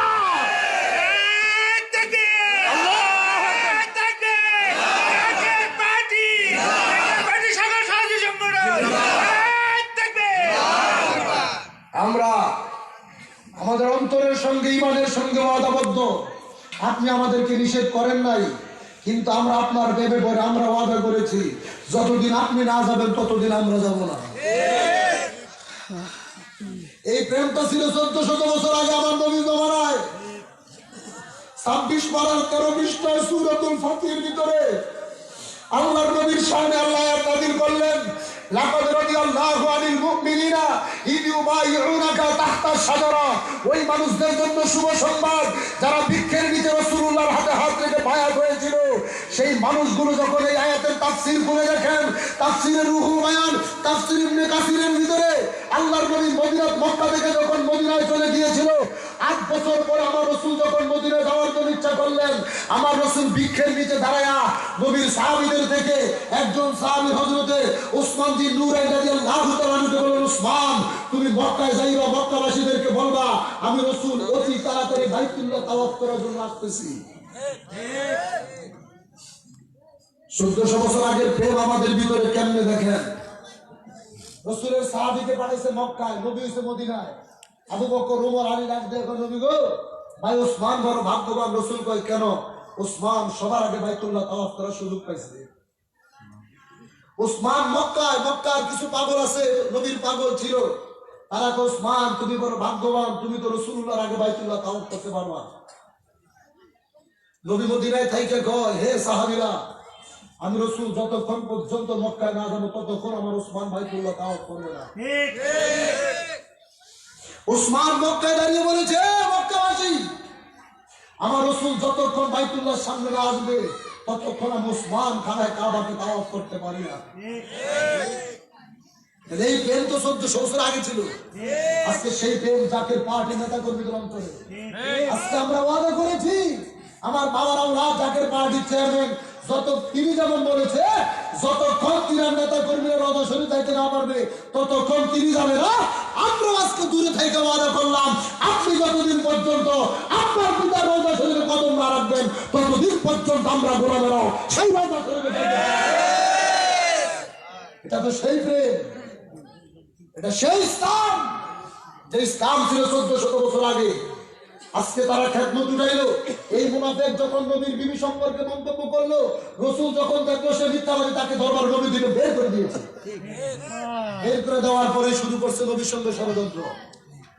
এতদিন যেই সাহাবীটায় নবীর সাহাবীদের কাছ থেকে টাকা উঠাইতো, স্বর্ণ নিত, অলংকার নিত, নিয়া যুদ্ধের সরঞ্জাম কিন্তু ইসলামের যুদ্ধের ময়দানে যাওয়ার জন্য, এখন সেই লোকটায় কাফেরদেরকে বলতেছে নবীকে যারা ভালোবাসবে, নবীর কাছে যারা থাকবে, এদেরকে টাকা পয়সা দিয়ে সহযোগিতা করবা না।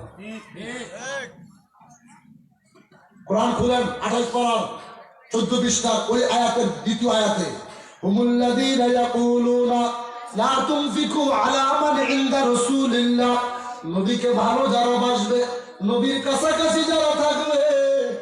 ওই জমানায় সাহাবীগুলো তো গরিব ছিল, গরিব মানুষ, টাকা পয়সা ছিল না।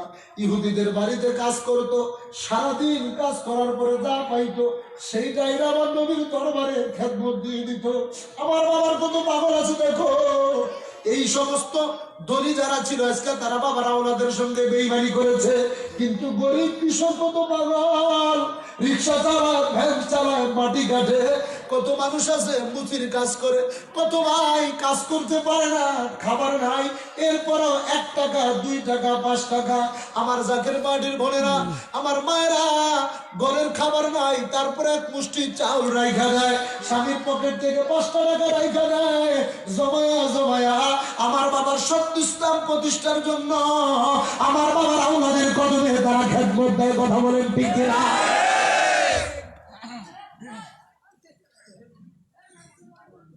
নবীর কাছে যারা থাকবে তাদেরকে টাকা দিস না। কয় কেন? কয় এদেরকে যদি তোমরা টাকা পয়সা মানে কাফেরদের ভিতরে ধরি যারা, তাদেরকে বলতেছে নবীর কাছে যারা থাকবে, নবীকে যারা ভালোবাসে, এদেরকে যদি টাকা পয়সা না দাও তাহলে কয়দিন নিজের খায়া নবী নবী করবো। আজকে এই শয়তানের দলেরা 28 বছর আপনাদের কাছ থেকে খেদমত শিখাইল, আপনাদের বাড়িতে গেল, রাস্তায়, দোকানে, ব্যবসা প্রতিষ্ঠানে, মাহফিলে গিয়ে গিয়ে আপনাদের কাছে উরুস শরীফের খেদমত চাইল, খেদমতের দাওয়াত দিল। আজকে তারাই লুকায়া লুকায়া যারা জাকের পার্টি করে এদের কানের ভিতরে কুপরামর্শ দিছে, জাকের পার্টি যারা করে তাদেরকে খেদমত দিস না।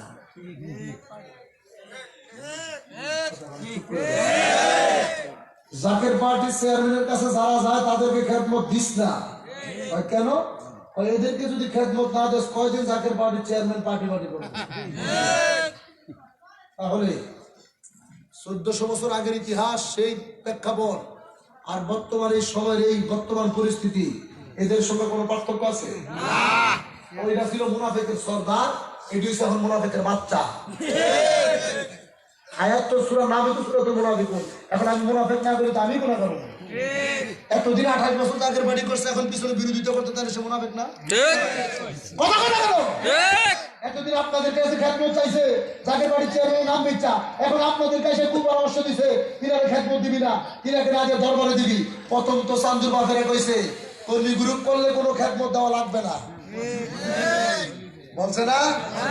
মুখ ছুটাইস না রে, ব্যবসা বন্ধ হয়ে যাবে। আমাদেরকে কস আমরা বিশ্ব জাকির মন্দিরের নাম বেচে ব্যবসা করি, তোরা রোজা শরীফের ব্যবসা করতেছ। জাকের পার্টি যারা করে তারা এখন রোজা শরীফের কাছে নাই, তারা সংগঠন নিয়ে আছে, হিজবুল্লাহর মহাইমামের কদম ধরে আছে, বিশ্বের স্বপ্ন প্রতিষ্ঠা করার জন্য তারা পড়ে আছে। এই যে আমার বাবার মসজিদ নির্মাণ হয়েছে, তোদের কাছ থেকে রওজা শরীফ বেচা টাকা আনি নাই। জাকের পার্টির নেতৃবৃন্দরা 1 বস্তা 2 বস্তা 10 বস্তা 10 টাকা 20 টাকা 1000 টাকা দিয়া আমার বাবার আওলাদের কদমে দিয়েছে। আমার বাবার আওলাদ বিশ্ব নির্বাচন আবির্ভাব মঞ্জিলে আমার বাবার স্বপ্নের মসজিদ তিনি নির্মাণ করবেন। আপনারা কি খুশি না বাজান? বুক ফুলে বলতে পারবো আমরা জাকের পার্টির লোকেরা আমার বাবার স্বপ্ন বাস্তবায়ন করেছি। কথা বলা গেল? তোরা জীবনও করতে পারবি না। বিশ্ব জাকের মঞ্জিলের মসজিদে আমাদের অবদান আছে, কথা বলে নাই? আমার বাবার জাকের মঞ্জিলে আমাদের অবদান আছে, আমার বাবার বেসরত মঞ্জিলে আমাদের অবদান আছে, আমার বাবার আবির্ভাব মঞ্জিলে আমাদের অবদান আছে। বাংলাদেশের 8টা বিভাগে 8টা দরবারে জাকের পার্টির অবদান আছে। কথা বলে ওরা শুধু দেখবি আর জ্বলবি, লুচির মতো ফুলবি, শুধু জ্বলবি আর মরিচের মতো ফুলে মরবি, কোনো লাভ নাই, কোনো লাভ নাই। যশোরও হয়ে গেছে, কি লাভ হয়েছে এত ষড়যন্ত্র করে? কি লাভ হইল? মাগার জাকের বাড়ির ক্ষমতা আগের থেকে বাড়ছে না কমছে? মন থেকে বললেন, যদি আগে কৃষক পন্থে 500 ছিল 200 ছিল, আর এখন যদিও 5 জন আছে, 5 জনে 1000 জনের মাহফিল সাথে হয়েছে। ইমান কি বাড়ছে না কমছে? জাকের বাড়িতে লোক যদি আগে 1000 ছিল, চোরের মতো পিছনে ঘাটতি মেরে থাকতো, মনে একটা দুর্বলতা থাকতো, কোনটা ভোট দিবে কোনটা দিবে না, একটু সমস্যা আছে। এখন যেগুলো আছে এগুলো যাচাই বাছাই করে আছে, এগুলো নিয়ে এখন মাঠে নামতে আমাদের কোনো ভয় নাই। এখন যদি বলি জাকের পার্টির চেয়ারম্যান ডাক দিয়েছে আগামী 30 তারিখে এই যশোর নিউ মার্কেট এরিয়া ঘেরাও করার জন্য, আমরা সবাই যাইতে প্রস্তুত আছি না? নাই মনে ভয় থাকছে যে 500 আছে, সবাই কইলো যাইবো, 200 যাইবো, 300 পিছন তো বলাইবো। ওই যে ওহুদের যুদ্ধ, বদরের যুদ্ধের মতো পিছন থেকে 1000 সাহাবীরা রওনা দিল, পিছন থেকে 700 বলাই গেল। এত বছর এগুলো ছিল না? এখন আমরা যারা আছি বুঝা শুই না, অন্য কারো কাছ থেকে শুনতে না, নিজের ইমানকে প্রশ্ন কইরা যে জাকের বাড়ি দিল কে? 1990 সালে যারা মুরব্বী মানুষ আছেন, যারা দরবারে ছিলেন, আপন পীর যার কাছে আল্লাহ পাইতে গেছেন, নবী পাইতে গেছেন, পীরের জবানের সঙ্গে জবান মিলে যে স্লোগান দিচ্ছেন, এই স্লোগান কি পৃথিবীর কোন মুক্তি মহাদেশ আপনার মুখ থেকে কেড়ে নিতে পারবে? হুজুর বলছে জাকের পার্টিকে, আপনারা বলেছিলেন দাদা হুজুর বলেছিল জাকের পার্টিকে, আমার পীর বলছিল জয়, আর আমার পীর বলছে জাকের পার্টিকে, আমরা বলেছিলাম জয়। এখন আপনারা বলেন এই স্লোগান বাদ দিয়া কোন কুতুবউদ্দিন বলা সলিমউদ্দিন যদি অন্য কোন স্লোগান শিখায়, আপনি কি সেটা মানবেন না আপন পীরটা মানবেন? কথা বলেন। এখন তাদের পরিচয় তো পাইলেন, যারা খেদমতের বিরোধিতা করে, এরা হচ্ছে চোরের দল। যদি আমাদেরকে তারা বলে আমরা জাকের পার্টি যারা করি কৃষক বন্ধু সম্পাদক খেদমত চুরি করে খায়, তাহলে বিগত 28 বছর তোরা খেদমত চুরি করে খাইছস। 28টা বছর তোরা খেদমত চুরি করে খাইয়া বাড়ি করে করছস, কারণ আমরা মাত্র শুরু করছি। সমস্যা কোথায়? কথা বলে মাত্র ব্যবসা শুরু করছি, তোরা তো ব্যবসা শেষ করছস, চালান পুঁজি সব খাইয়া নিছস। আল্লাহ এই মুনাফিকদের হাত থেকে আমাদের রক্ষা করুন, বলেন আমিন। ওরস শরীফের দাওয়াত পাইছি কি পাই নাই? জোরে বলেন। ওরস শরীফের দাওয়াত হচ্ছে আগামী 20, 21, 22, 23 ফেব্রুয়ারি, রোজ শনি রবি সোম মঙ্গলবার 4 দিন। যে ওরস আমার হুজুর থাকতে যেভাবে হয়েছে, কিয়ামত পর্যন্ত জাকের পাঠের মাধ্যমে ওরস শরীফ সেইভাবে হবে। এই মহামারী যদি আরো 1000 গুণ আকারে ধারণ করে, আমাদের কোনো টেনশন নাই। জাকের বাড়ির চেয়ারম্যান যদি নির্দেশ দেয় সারা দেশে ওরস শরীফ হবে, আমরা বাড়িতে বাড়িতে ফাতে শরীফের মতো ওরস শরীফ করবো।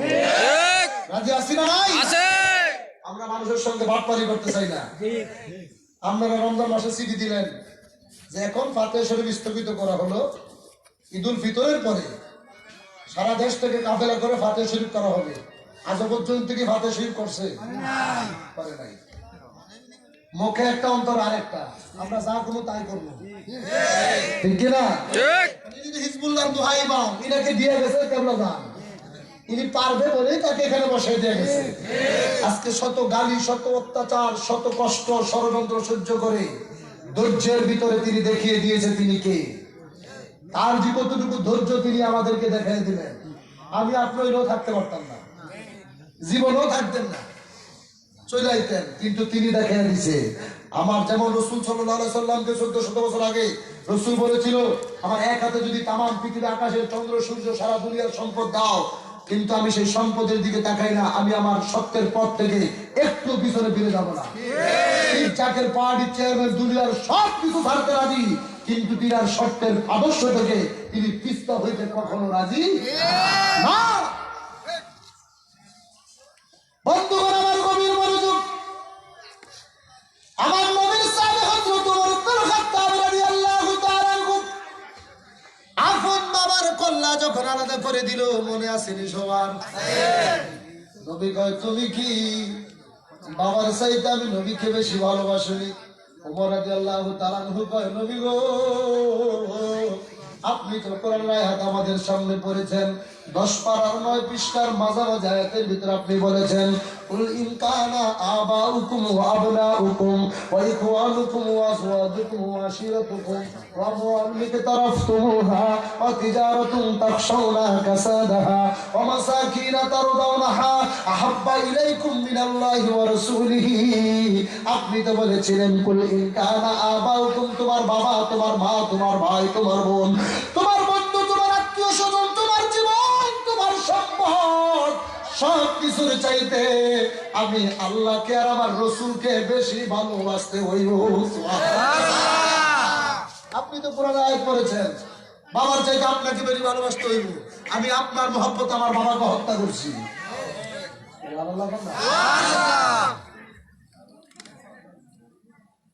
আল্লাহর হাবিবের সাহাবী ওমর ইবনে খাত্তাব রাদিয়াল্লাহু তাআলা আনহু কত বড় নবীর পাগল।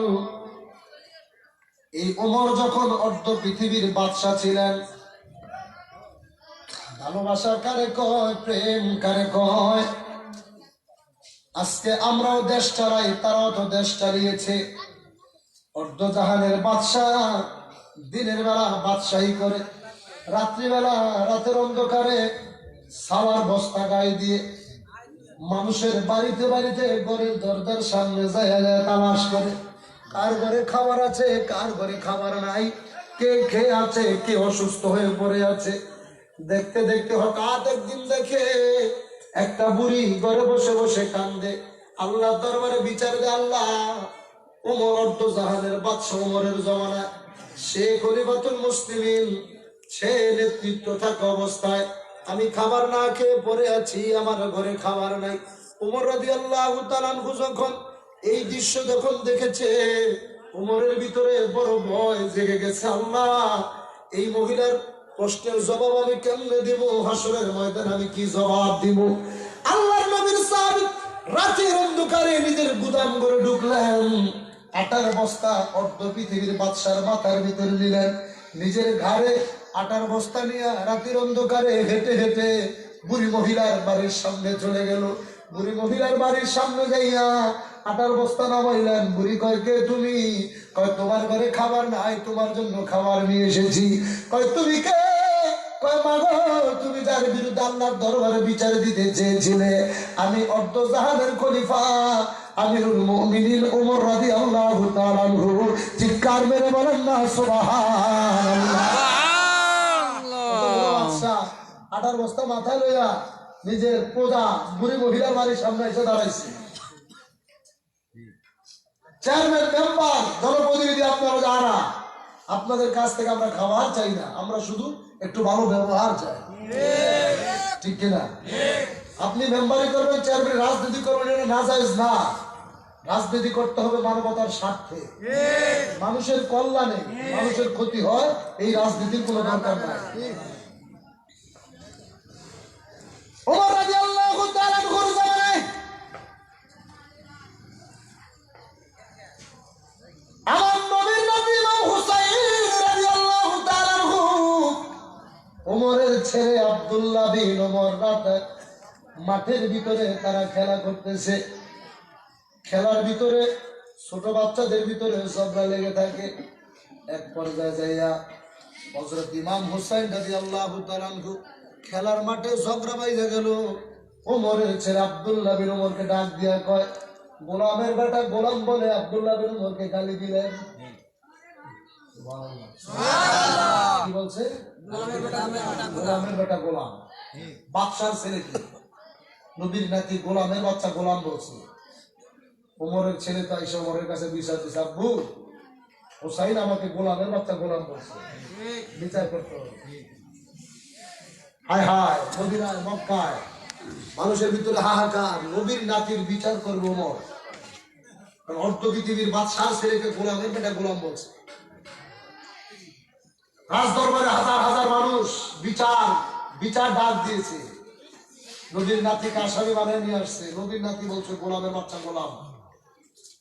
ওমর রাদিয়াল্লাহু তাআলা বিচার করবে, সব মানুষ তো চিন্তায় পড়ে গেছে, আজকে না জানেন ওমর কি করে। যার কথা নবী বলে গিয়েছে, আল হাসান আল হুসাইন সাইয়্যিদু শাবাবি আহলিল জান্নাহ, আমার হাসান আর হুসাইন হচ্ছে জান্নাতের সরদার। আজকে না জানে হুসাইনের বিরুদ্ধে কি বিচার ইমাম হযরত আবু বকর ওমর রাদিয়াল্লাহু তাআলা সিদ্ধান্ত নেয়। মানুষের ভিতরে স্তব্ধ, সবাই চুপ। আল্লাহর নবীর সাহাবী হযরত ওমর রাদিয়াল্লাহু তাআলা ডাক দিয়ে কয়,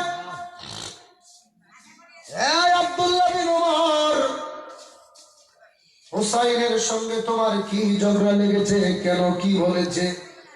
আব্দুল্লাহ বিন ওমর সবার সামনে দাঁড়ায় কয়, আব্বু, হুসাইন আমাকে গোলামের বেটা গোলাম বলে গালি দিয়েছে। ইমাম হুসাইন রাদিয়াল্লাহু তাআলা কে ডাক দিয়া তিনি বললেন, এই যে নবীর নাতি গোলামের বেটা গোলাম বলছে, এটা একটা কাগজের ভিতরে লেখো। কাগজের ভিতরে লেখলেন, আবু বকরের ছেলে আব্দুল্লাহ, ওমরের ছেলে আব্দুল্লাহ বিন ওমর, সে হচ্ছে গোলামের বেটা গোলাম, মানে ওমর একজন গোলাম, তার ছেলে আব্দুল্লাহ বিন ওমর, সে একজন গোলাম।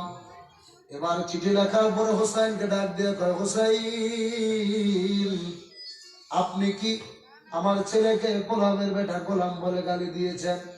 নবীর নাতি সাহস করে বলে, হ্যাঁ, আমি তোমার ছেলেকে গোলামের বেটা গোলাম বলেছি। আপনি কি লিখিত দিতে পারবেন?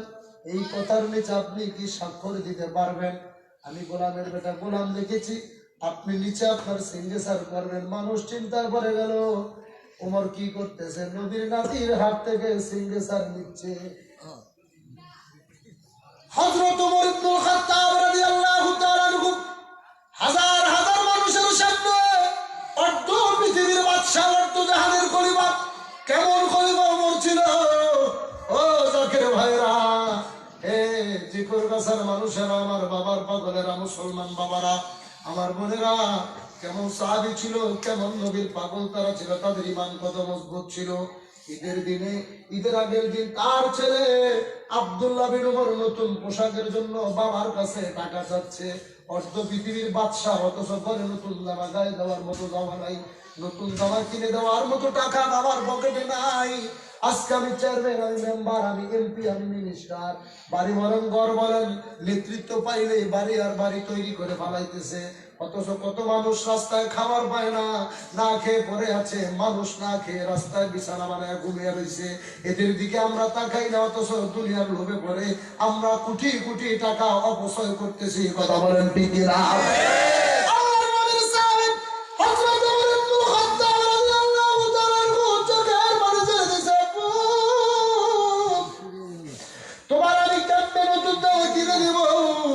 আমার কাছে তো টাকা নাই। বাবা, তুমি একজন বাদশাহ, তুমি এটা কেমন কথা বললে? ওমর বাড়িতে গেল, তার বিবি কয়, স্বামী, আরবের সব ছেলেরা নতুন জামা গায়ে দিবে, বাদশার ছেলে হিসাবে আমার সন্তানকে একটা নতুন জামা গায়ে দিবে না? স্বামী, সন্তানকে একটা নতুন জামার ব্যবস্থা করে দাও। ওমর কয়, বিবির, আমার পকেটে তো কোনো টাকা নাই, অর্ধ জাহানের খলিফা, সে বলে তার পকেটে টাকা নাই সন্তানের নতুন জামা কিনে দেওয়ার মতো।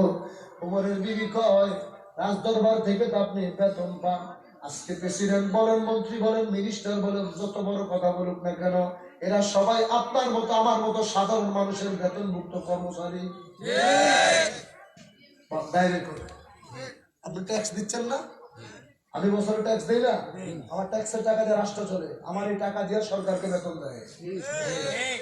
আজকে তারা চেয়ারম্যান মেম্বারে আমাদেরকে বড় বড় কথা কয়। আমাদের টাকা দিয়ে আপনি বেতন পাচ্ছেন, আপনার সংসার চলতেছে, আপনি কেমনে আমাদের সঙ্গে বেমারি করবেন? ওমর রাদিয়াল্লাহু তাআলা রাজদরবার থেকে, রাজদরবারের সব সম্পদ যে গুদামে, সেখানে গিয়েছে তার যিনি কোষাধ্যক্ষ, মানে কেশিয়ার, যার কাছে রাষ্ট্রীয় সম্পদ দায়িত্ব আছে, যিনি বেতন দেয়, তার কাছে গেছে যে, হ্যালো ভাই, আমাকে আমার এই মাসের বেতনটা আমাকে দাও। কেন? আমি আমার সন্তানের জন্য একটা নতুন জামা কিনবো। বাদশাহ দেয় বেতন চাইতেছে, অর্ধ পৃথিবীর বাদশাহ। সে যখন বেতন চাইলো, বললো, আপনাকে বেতন দেওয়া যাবে না।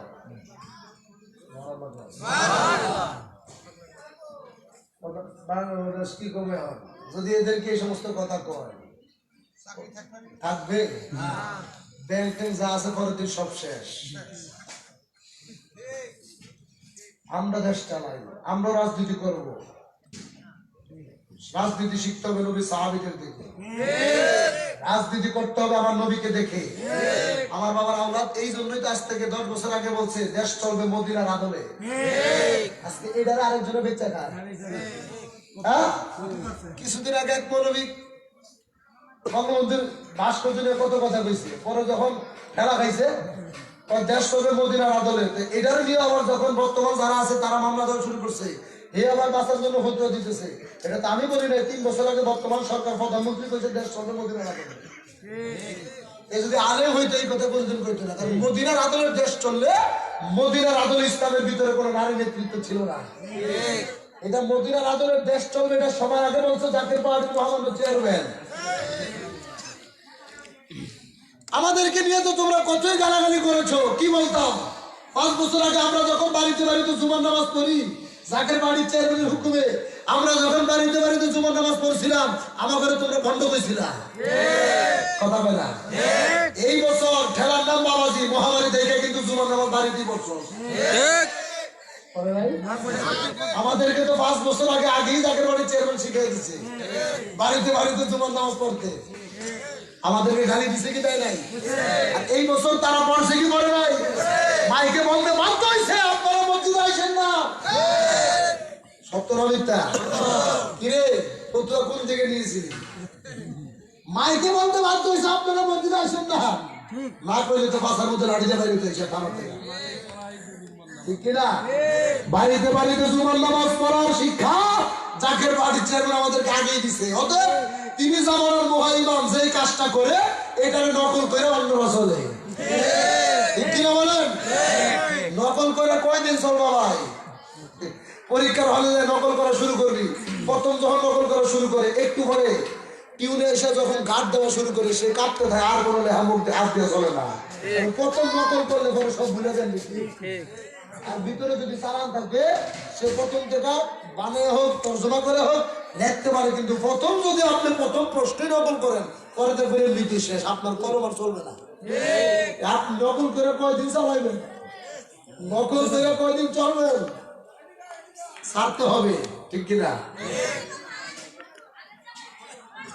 আল্লাহর নবীর সাহাবী হযরত ওমর রাদিয়াল্লাহু তাআলা আনহু কয়, কেন আমাকে তুমি বেতন দিতে পারবে না? কারণ কি?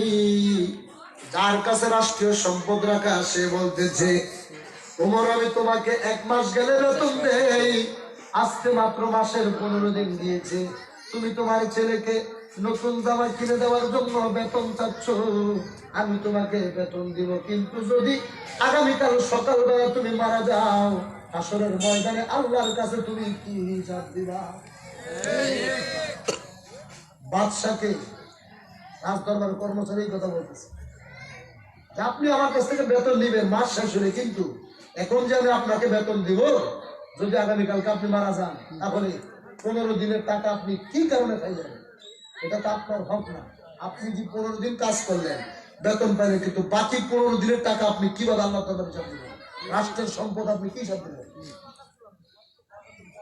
ওমর চোখের পানি ছেড়ে দিছে। ওমর কান্না, আমি ওমর খুশি, আমি একজন ইমানদারের হাতে, একজন বিশ্বস্ত ব্যক্তির হাতে আমি রাষ্ট্রীয় সম্পদ আমানত রাখতে পারছি। কারণ সে কত বড় সাহাবী ছিল, কত বড় ইমানদার ছিল যে বাচ্চাদের পর্যন্ত বলতে বাধ্য হয়েছে আপনাকে আমি টাকা দিতে রাজি না, কারণ মাস পূর্ণ না হয়তো আপনাকে আমি টাকা দিব, আপনি যদি মারা যান আল্লাহর কাছে কি হিসাব দিবেন? তাহলে তার কাছে কত হিসাব আছে সম্পদের? কথা বলে না। আজকে দেশে কি চলছে এগুলো বলা যাবে না। আল্লাহ সবাইকে হেদায়েত দান করুন, বলেন আমিন। আরো জোরে বলেন আমিন।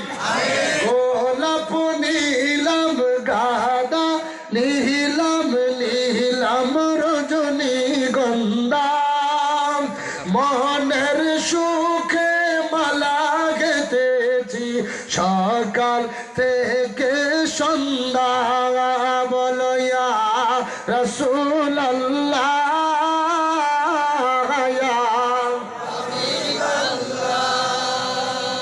মোহাম্মদ ইয়া রাসূলুল্লাহ,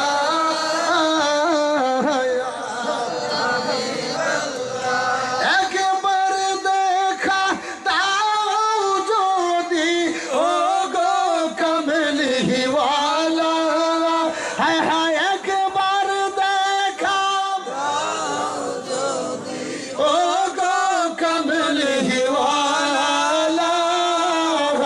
শিমুখে পরাবো তোমায় হাজার ফুলের মালা, বলো ইয়া রাসূলুল্লাহ, ইয়া হাবিবাল্লাহ, মোহাম্মদ ইয়া রাসূলুল্লাহ, ইয়া হাবিবাল্লাহ।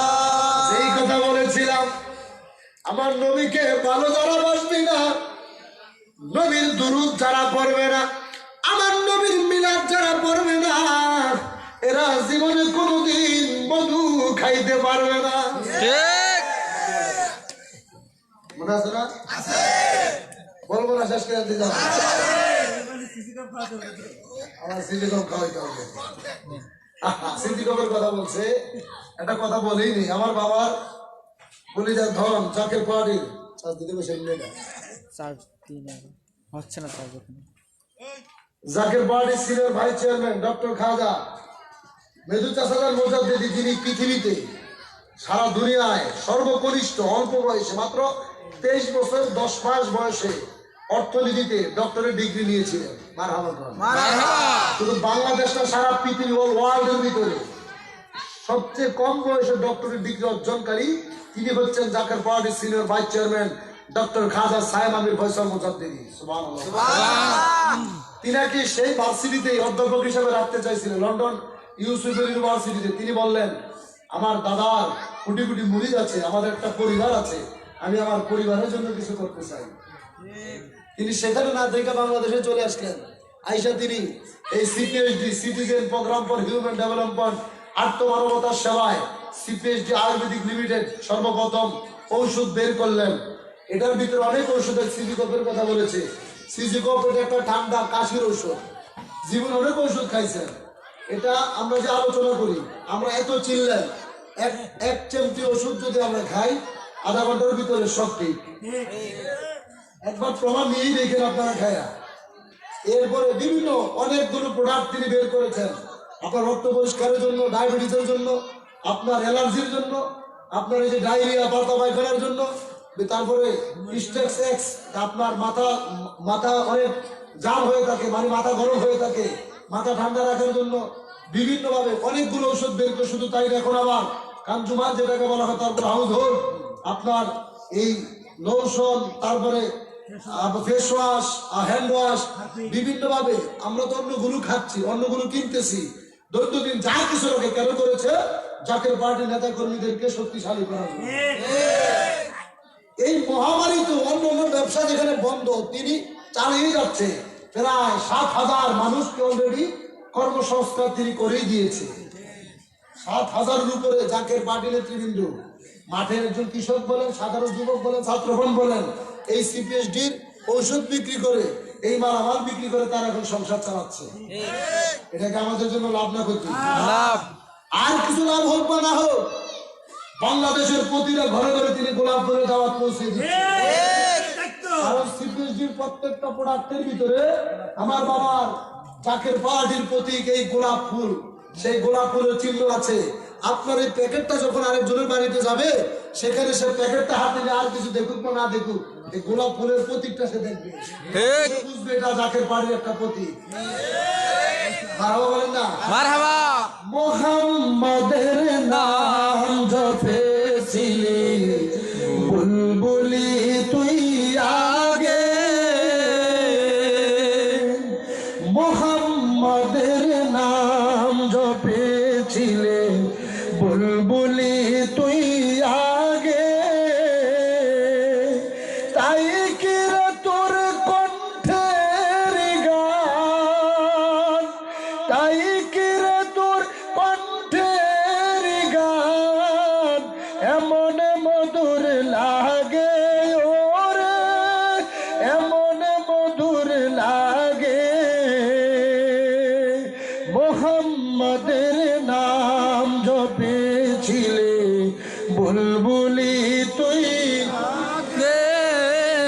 ওরে, গোলাপ নিরিবিলি নবীর কদম শুয়েছিলি, ওরে গোলাপ নিরিবিলি নবীর কদম শুয়েছিলি, তার কদমের খুশবু আজব, তার কদমের খুশবু আজব, তোর আতরে জাগে ওরে, এমন মধুর লাগে। চিৎকার মেরে বলেন মারহাবা। আজকে আতর গোলাপ মানুষ লাগায়, আতর ব্যবহার করে, আতরের ভিতরে গ্রান। এই গোলাপের তো গ্রান কেন? গোলাপকে যদি প্রশ্ন করে, হে গোলাপ তোর ভিতরে গ্রান কোথা থেকে, গোলাপ জবাব দিবে, আমার গ্রান হলো আল্লাহ হাবিব সাল্লাল্লাহু আলাইহি সাল্লামের গান মোবারক থেকে আমি গোলাপের সৃষ্টি, এই জন্য এই গোলাপের তো গ্রান। সুবহানাল্লাহ, সুবহানাল্লাহ। এমন একটা প্রতীক জাকের পার্টি। হিন্দু, বৌদ্ধ, খ্রিস্টান, মুসলিম, শত্রু বলেন, বন্ধু বলেন, যার কাছে যাবেন সালাম দিয়ে একটা গোলাপ ফুল হাতে দিবেন। শত্রু যদি হয় ফুলটা সে ভালো দিবেন। ঠিক ঠিক। গোলাপের মালা সবার জন্য গাইতে রাখতেছি, আমরা পরাবো, সময় আসতেছে পরাবো। গোলাপ সবাইকেই দিবে ইনশাল্লাহ। এই গোলাপের গ্রানে তামাম বাংলাদেশ এক সময় মুখরিত হবেই হবে। কথা বলেন ঠিক কিনা? বলেন ঠিক কিনা? সেদিন বেশি দূরে না, শুধু লাইনে থাকেন, হৃদয় বেলা ইমান নষ্ট করে আলাদা হবেন না। তরিতে পয়সা থাকেন, তরি থেকে নাইবেন না। জাকের পার্টি নুহের তরি, কে বলছে? জাকের পার্টি নুহের তরি। নবীর জমানা যেমন কিস্তির ভিতরে উঠার জন্য সবাইকে দাওয়াত দিয়েছিল, সবাই উঠেছিল, আপন পুত্র কানান সে কিস্তিতে উঠে নাই। রাবণ যখন শুরু হয়েছে, দুই বাবর তো রয়েছে, বাবার ডাক, আব্বা আমারে বাঁচাও। নবী তো বাবাকে সন্তানের দিকে হাত বাড়াইছে, আল্লাহকে এই সাবধান, ছেলের প্রতি মায়া দেখালে তো নবীগিরি থাকবে না। যখন ডাক দিয়েছিলাম তখন ডাকে সাড়া দেয় নাই, এখন বিপদে পড়ে হাত বাড়াইবা, নবীগিরি থাকবে না। অতএব জাকের পার্টির চেয়ারম্যান ডাক দিচ্ছে। একটু আগে বলেছিলাম এমন সময়, এখন যারা সবাইকে আমরা দল করি, সবাই আসতেছে আমাদেরকে আমরা দল করি, সেদিন আমরা দেখবো কার বাড়িতে আমার বাবার আওলাদের লিখিত বিশ্ব বেসালত মঞ্জিল আবির্ভাব মঞ্জিলের দাওয়াত নামা আছে। কারণ যারা জাকের পার্টি করে তাদের বাড়িতে বিশ্বরীর বেসালত মঞ্জিলের দাওয়াত নামা আছে। জাকের পার্টি করে তাদের বাড়িতে আবির্ভাব মঞ্জিলের দাওয়াত নামা আছে। ও তুমি সুসময়ে থাকবে, দুঃখের সময় পালাইবা, ওই রকম নেতা কর্মীর দরকার নাই। আমরা সুখেও যারা ছিলাম এখন দুঃখে আছি, সুখের পরে দুঃখ, দুঃখের পরে আবার সুখ আসবে। আসবে কি আসবে না? এই দিনের অপেক্ষায় আছি না নাই? মস্তবী শরীরের ভিতরে তাকাও, মধুর কথা বলে অবিশ্বাস করে দিয়ে যাচ্ছে, নয়তো সকালবেলা বিভ্রান্তি সৃষ্টি করবে বাজারে। আল্লাহর নবী সরকারে দো আলম মক্কা নগরীতে, মদিনা নগরীতে রাস্তা দিয়ে হাইটা যায়, নবীর সামনে দিয়া মৌমাছির চাক যাচ্ছে। আমার নবী ডাক দিয়া কয়, মৌমাছি আমি নবী জানতে চাই তোর কাছে কি জাদু আছে, যেই জাদু দিয়া এত ফুলের গাছে তুই বসলি। তেঁতুল গাছের ফুলে তোরে দেখা যায়, করলা গাছের ফুলে তোরে দেখা যায়, গোলাপে তোরে দেখা যায়, রজনীগন্ধায় দেখা যায়, গাঁদা ফুলে দেখা যায়, আম গাছে দেখা যায়, বড়ই গাছে দেখা যায়। এক একটা ফলের এক এক রকম স্বাদ। তেঁতুলের ফুল টক লাগবে, করলা গাছের পাতা তিতা লাগার কথা, কিন্তু আমি নবী জানতে চাই রে, এত ফুলের ভিতরে তুই বসলি, এই সমস্ত ফুলের রসগুলারে কেমনে মধু বানাইলি? সুবহানাল্লাহ।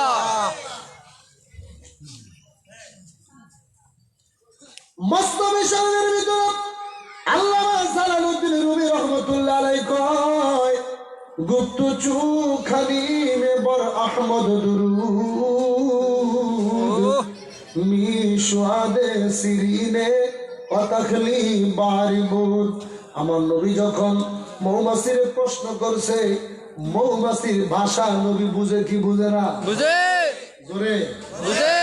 মৌমাছি ডাক দিয়ে কয়, ইয়া রাসূলুল্লাহ, নবী গো, আমার কোনো ক্ষমতা নাই, আমার কাছে কোনো জাদু নাই, কোনো কিচ্ছু নাই। কয় তাইলে কেমনে তুই এত গাছের ফুলের রসগুলো একত্রিত কইরা মধু বানাইলি? মৌমাছি চোখের বানে ছেড়ে কয়, ইয়া রাসূলুল্লাহ, ও মায়ার নবী, আমি যখন বিভিন্ন গাছ থেকে ফুলের রসগুলো সংগ্রহ করি, আমি যখন বাসার দিকে রওনা করি, আল্লাহ আমার একটা মন্ত্র শিখাই দিয়েছে। ইয়া রাসূলুল্লাহ, আল্লাহ আমি মৌমাছির একটা মন্ত্র শিখাই দিয়েছে। কি মন্ত্র শিখাইছে? গুপ্ত চুখানি ব্যাপার আহমদ দুরুদ। ও মায়ার নবী, আপনি নবীদের দুরুদ মোবারক আমার আল্লাহ শিখাই দিয়েছে। আমি যখন আপনার দুরুদ শরীফ পড়তে পড়তে বাসায় যাই, ইয়া রাসূলুল্লাহ, আমি বাসায় যায় দেখি আপনার দুরুদের বদলেতে আল্লাহ সমস্ত রসগুলারে মধু বানায় দিছে। চিৎকার মেরে কোন সুবহানাল্লাহ, আল্লাহু আকবার জোরে বলো। আপনি থাকেন জমিনে আর চন্দ্র থাকে আসমানে, নবুয়তি প্রমাণে মক্কারি কাফের গনে করলো আপনার আবেদন, চন্দ্র করতে দ্বিখণ্ডন করলো আপনার আবেদন, চন্দ্র করতে দ্বিখণ্ডন। দেখে আপনার তর্জনী চাঁদ হয়ে যায় কুরবানি। আল্লাহু আকবার। দেখে আপনার তর্জনী চাঁদ হয়ে যায় কুরবানি। আশিকের পরিচয় দিতে চির আমলান হয়ে যায়। ইয়া রাসূলুল্লাহ, ইয়া হাবিবাল্লাহ, বলো ইয়া রাসূলুল্লাহ, ইয়া হাবিবাল্লাহ, সবাই ইয়া রাসূলুল্লাহ, ইয়া হাবিবাল্লাহ বলো আমরা আপনায় না চিনিলে আপনার কি আসে যায়, আমরা ভালো না বাসিলে আপনার কি আসে যায়, দোনো জাহান আপনারই নূর চরণে ঝুকায়, দোনো জাহান আপনারই নূর চরণে ঝুকায়। ইয়া রাসূলুল্লাহ ইয়া হাবিবাল্লাহ বলো ইয়া রাসূলুল্লাহ ইয়া হাবিবাল্লাহ সবাই ইয়া রাসূলুল্লাহ ইয়া হাবিবাল্লাহ মারহাবা বলেন মারহাবা। মারহাবা যেই মধু হইছে আমার নবীর দুরূদ দিয়া, যেই মধু হইছে আমার নবীর সালাম দিয়া, এখন তুই নবীর দুরূদের বিরোধিতা করবি, নবীর সালামের বিরোধিতা করবি আর মধু খাবি, এটা হতে পারে না, এটা হতে পারে না। মধু যদি খাইতে হয় আগে নবীর দুরূদ পড়তে হইব, কথা বলে না কেন? মধু যদি খাইতে হয় আগে নবীর সালাম দিতে হইব। আর বিশ্বনে খাজা ফরিদপুরীর মুরিদ যদি দাবি করতে হয়, আমার বাবার এই দরবার বিশ্ব জাকির মঞ্জুরের মুরিদ যদি দাবি করতে হয়, আমার বাবার লিখিত সংবিধান এই নসিহত শরীফ তোকে মানতে হইল, কথা বলে না কেন? আল্লাহর বান্দা হিসাবে কোরআন যেমন মানা রাখবো, নবীর উম্মত হিসাবে নবীর হাদিস যেমন মানা রাখবো। কোন মুসলমান কোন মুক্তি মহাদ্দেশ যদি আল্লাহর কোরআনের একটা আয়াতকে যদি অস্বীকার করে, সে কি আর মুসলমান থাকবে? আরো জোরে বলেন থাকবে? কোন মুসলমান যদি আমার নবীর উম্মত দাবি করে, সে যদি আমার নবীর হাদিসকে যদি সে অস্বীকার করে, সে কি কোনোদিন আর নবীর উম্মত থাকবে? আরো জোরে বলেন থাকবে? ঠিক তদ্রূপ আমার কেবলাদান হুজুরের মুরিদ দাবি কইরা, আমার হুজুর কেবলাদানের মুরিদ পরিচয় দিয়া যদি আমার বাবার নসিহতের বিরুদ্ধে যদি কোনো বাটপার কথা কয়, সে কোনোদিনও আমার বাবার মুরিদ হতে পারে না, ঠিক না? ঠিক। আজকে নসিহত শরীফ খুলে দেখেন, আমার কেবলাদান হুজুর জাকের পার্টির কথা আমার কেবলাদান হুজুর বলে গেলেন। জাকের পার্টি কেন? আমার হুজুর কেবলাদান এই জাকের পার্টির ঘোষণা করে গেলেন, আজকে যাহারা আমার বাবার দরবার নিয়ে ছিনিমিনি খেলে, তারা জাকের পার্টি নিয়ে যারা ষড়যন্ত্র করে, তাইলে তারা কিসের মুরিদ দাবি করলো? এত বড় একটা নসিহত একত্রিত ভাবে 23 খণ্ডকে একত্রিত করেছে, এটার ভিতরে 1199টা পৃষ্ঠা। এই এত বড় নসিহত শরীফের ভিতরে হুজুর কেবলাদান 801 পৃষ্ঠা জাকের পার্টির প্রতিষ্ঠার পটভূমি এবং জাকের পার্টির মূলনীতি সম্পর্কে আলোচনা করেছিল। আমার কেবলাদান বলেছেন, আমার পীরকে তৃতীয় স্টেঞ্জে আমার পীর কেবলাদান 4th হিজরির মুজাদ্দেদ হযরত মাওলানা খাজা বাবা এনায়েতপুরী কুদ্দুস সাজরা হাদিস সাহেব সাংগঠনিক পদ্ধতিতে সমাজ ও রাষ্ট্রীয় পর্যায়ে বস্তুত জ্ঞান চর্চার পাশাপাশি আধ্যাত্মিক জ্ঞান চর্চার প্রয়োজনীয়তা বোধ করেন তদীয় জীবনের শেষ অনুষে, তাই তিনি জাকের পার্টির ঘোষণা দিয়ে যান। সুবহানাল্লাহ কয় না? সুবহানাল্লাহ। এটা কার? এটা কে লেখছে? কেবলাদান হুজুর। এর ভিতরে কোনো দুর্বলতা আছে না নাই তো? না। এরপরে হুজুর কেবলাদান বললেন, তাহার উপাতের 37 বছর পরে তাহার ইচ্ছা অনুযায়ী আমি 1410 হিজরির 12 রবিউল আউয়াল মোতাবেক 14 অক্টোবর 1989 সালের রহমতের সময়ে জাকের পার্টি গঠন করি। সেদিন ছিল শনিবার, অর্থাৎ আমার পীর কেবলাদানের জন্মদিবস। একদিকে দয়াল নবীর জন্মদিন, অন্যদিকে হযরত খাজা বাবা এনায়েতপুরী কুদ্দুস সাজরা হাদিস সাহেবের জন্মদিন। উভয় মহামানবের জন্ম নগলে জন্ম হয় জাকের পার্টির, যাহার মূলনীতি নীতিমালা হইল ইসলাম, ঈমান ও ইহসান। চিৎকার মেরে বলেন মারহাবা। মারহাবা। এখন এই সংগঠন নিয়ে যারা বিরোধিতা করবে, আমার কেবলাদান হুজুরের আওলাদদেরকে নিয়ে যারা বিরোধিতা করবে, আজকে তাদের বিরুদ্ধে আমরা কথা বলি। যারা আমার বাবার নসিহত যারা মানবে না, আমার বাবার নসিহতকে যারা অস্বীকার করে, এরা কশ্চিনকালও আমার কেবলাদান হুজুরের মুরিদ হতে পারে না। কথা বলেন ঠিক কিনা? আরো জোরে বলেন ঠিক কিনা? আমার হুজুর কেবলাদান এরপরে এই নসিহত শরীফের 792 পৃষ্ঠায় স্পষ্ট আকারে কারা এই পার্টির চেয়ারম্যান কে হবে, কাকে হুজুর কেবলাদান চেয়ারম্যান ঘোষণা করে গেলেন। কারো মুখে কেউ চেয়ারম্যান হয় নাই। হুজুর কেবলাদান তার নিজের মুখে, আমার কেবলাদান হুজুর তার নিজের জবানে তিনার হস্ত মোবারকে লিখিত আকারে দলিল হিসাবে রেখে গিয়েছে। আমার হুজুর কেবলাদান এই দেখেন, এই পৃষ্ঠার ভিতরে 3য় স্ট্যান্ডে জাকের পার্টি একটা ঐক্যবদ্ধ দল, আমার পক্ষ হইতে এই দলের চেয়ারম্যান আমার কনিষ্ঠ পুত্র মোস্তফা আমির ফয়সাল প্রধান। এটা কে বলছে? খাজা বাবা। বিশ্বনী খাজা ফরিদপুরি। এটাকে চেঞ্জ করার ক্ষমতা এই পৃথিবীতে আর কারো আছে? না হ্যাঁ না। হুজুর কেবলা দান স্পষ্ট আকারের এবং এমন ভাবে দলিল দিয়ে গেলেন, সে যাহা বলে তাহা আমার পক্ষ হইতেই বলে। কতিপয় জাকের বলিয়া বেড়ায় এই পার্টি আমার নয়, আমার ছেলে মুস্তফা আমির ফয়সালের, তাহার চাপে নাকি আমি এই পার্টির ঘোষণা দিতে বাধ্য হইয়াছি, এমন কথা একাধিক বার আমার কানে আসিয়াছে। তাই সকলের জ্ঞাতার্থে বলিতেছি যে এই পার্টি আমার খাজা বাবার, তাহারই বাতিলের নির্দেশে আমি ইহার ঘোষণা দিয়েছি, কারো চাপে পড়িয়া নয়। যাহারা উত্তর বিভ্রান্তি ছড়ায় তাহারা আসলে জাকের নয়, মুনাফেক বলা চলে। এখন এই কথা কইছে কি হুজুর তো আগেই বলছে, যারা এই সমস্ত কথা বইলা বেড়ায় এরা জাকের নয়, মুনাফেক বলা চলে। এদের থেকে তোমরা, এরপরে কি লাগছে, তাদের থেকে তোমরা সতর্ক থাকিও। আমার হুজুর তাদেরকে মুনাফেক কইছে, কথা বলে না। এখন অফিসারে ঘুরে আর কোনো লাভ আছে না। জাকের বাড়ি কি করবেন না ছাড়বেন? করবো। ইমান কি আছে? আছে। কতটুকু আছে? আর তো সবার উঠে নেই মনে হইতেছে। সবার উঠেছে নি? আপনি কি বই রেছেন? বুড়া মানে ঠাকুরা না কে? বুঝলাম না তো আমি বাচ্চা। ভাত তো দেখতেছি না সবাই। আল্লাহ আমাদের সবাইকে কবুল করুন, সকলে বলেন আমিন। আমিন। আরো জোরে বলেন আমিন। আসুন তাহলে নবীকে সালাম জানাইয়া নবী সালাম আলাইকা ইয়া রাসূল ইয়া হাবিব সালাম আলাইকা সালাম আলাইকা ইয়া রাসূলুল্লাহ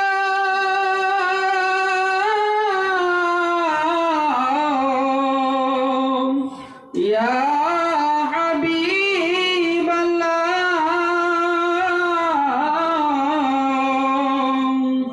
আমরা যে অধম গুনাহগার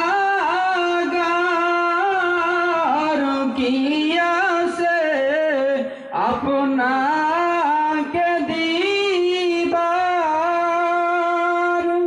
দেখাতে নবী স্বপ্নে এই আরজ আপনার চরণে ইয়া নবী সালাম আলাইকা রাসূল সালাম আলাইকা ইয়া হাবিব সালাম আলাইকা সালাতুল্লাহ আলাইকা মুর্শিদিয়া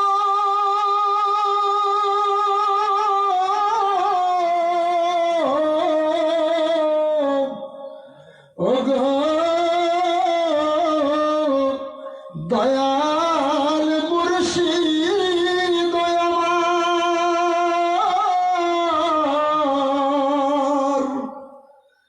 মনে চায় আপনার দেখিবার, মনের শব্দ নাই রোজাতে যাইবার।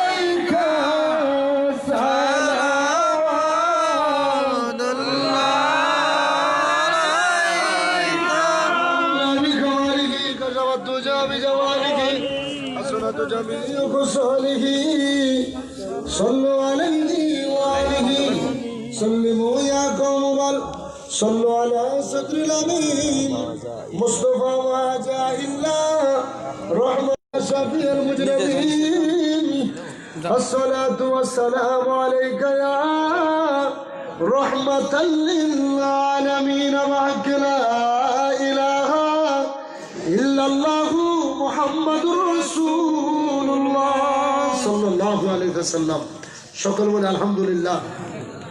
আমাদের আজকের মাহফিলের আলোচনার পর্ব এখানেই সমাপ্তি করা হলো।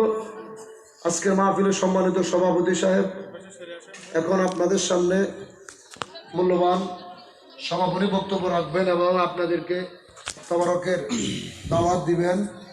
এটা সাংগঠনিক নিয়ম। কি বক্তব্য দিয়েছিলেন সভাপতি সাহেব? কোথায় সভাপতিকে বলবেন না।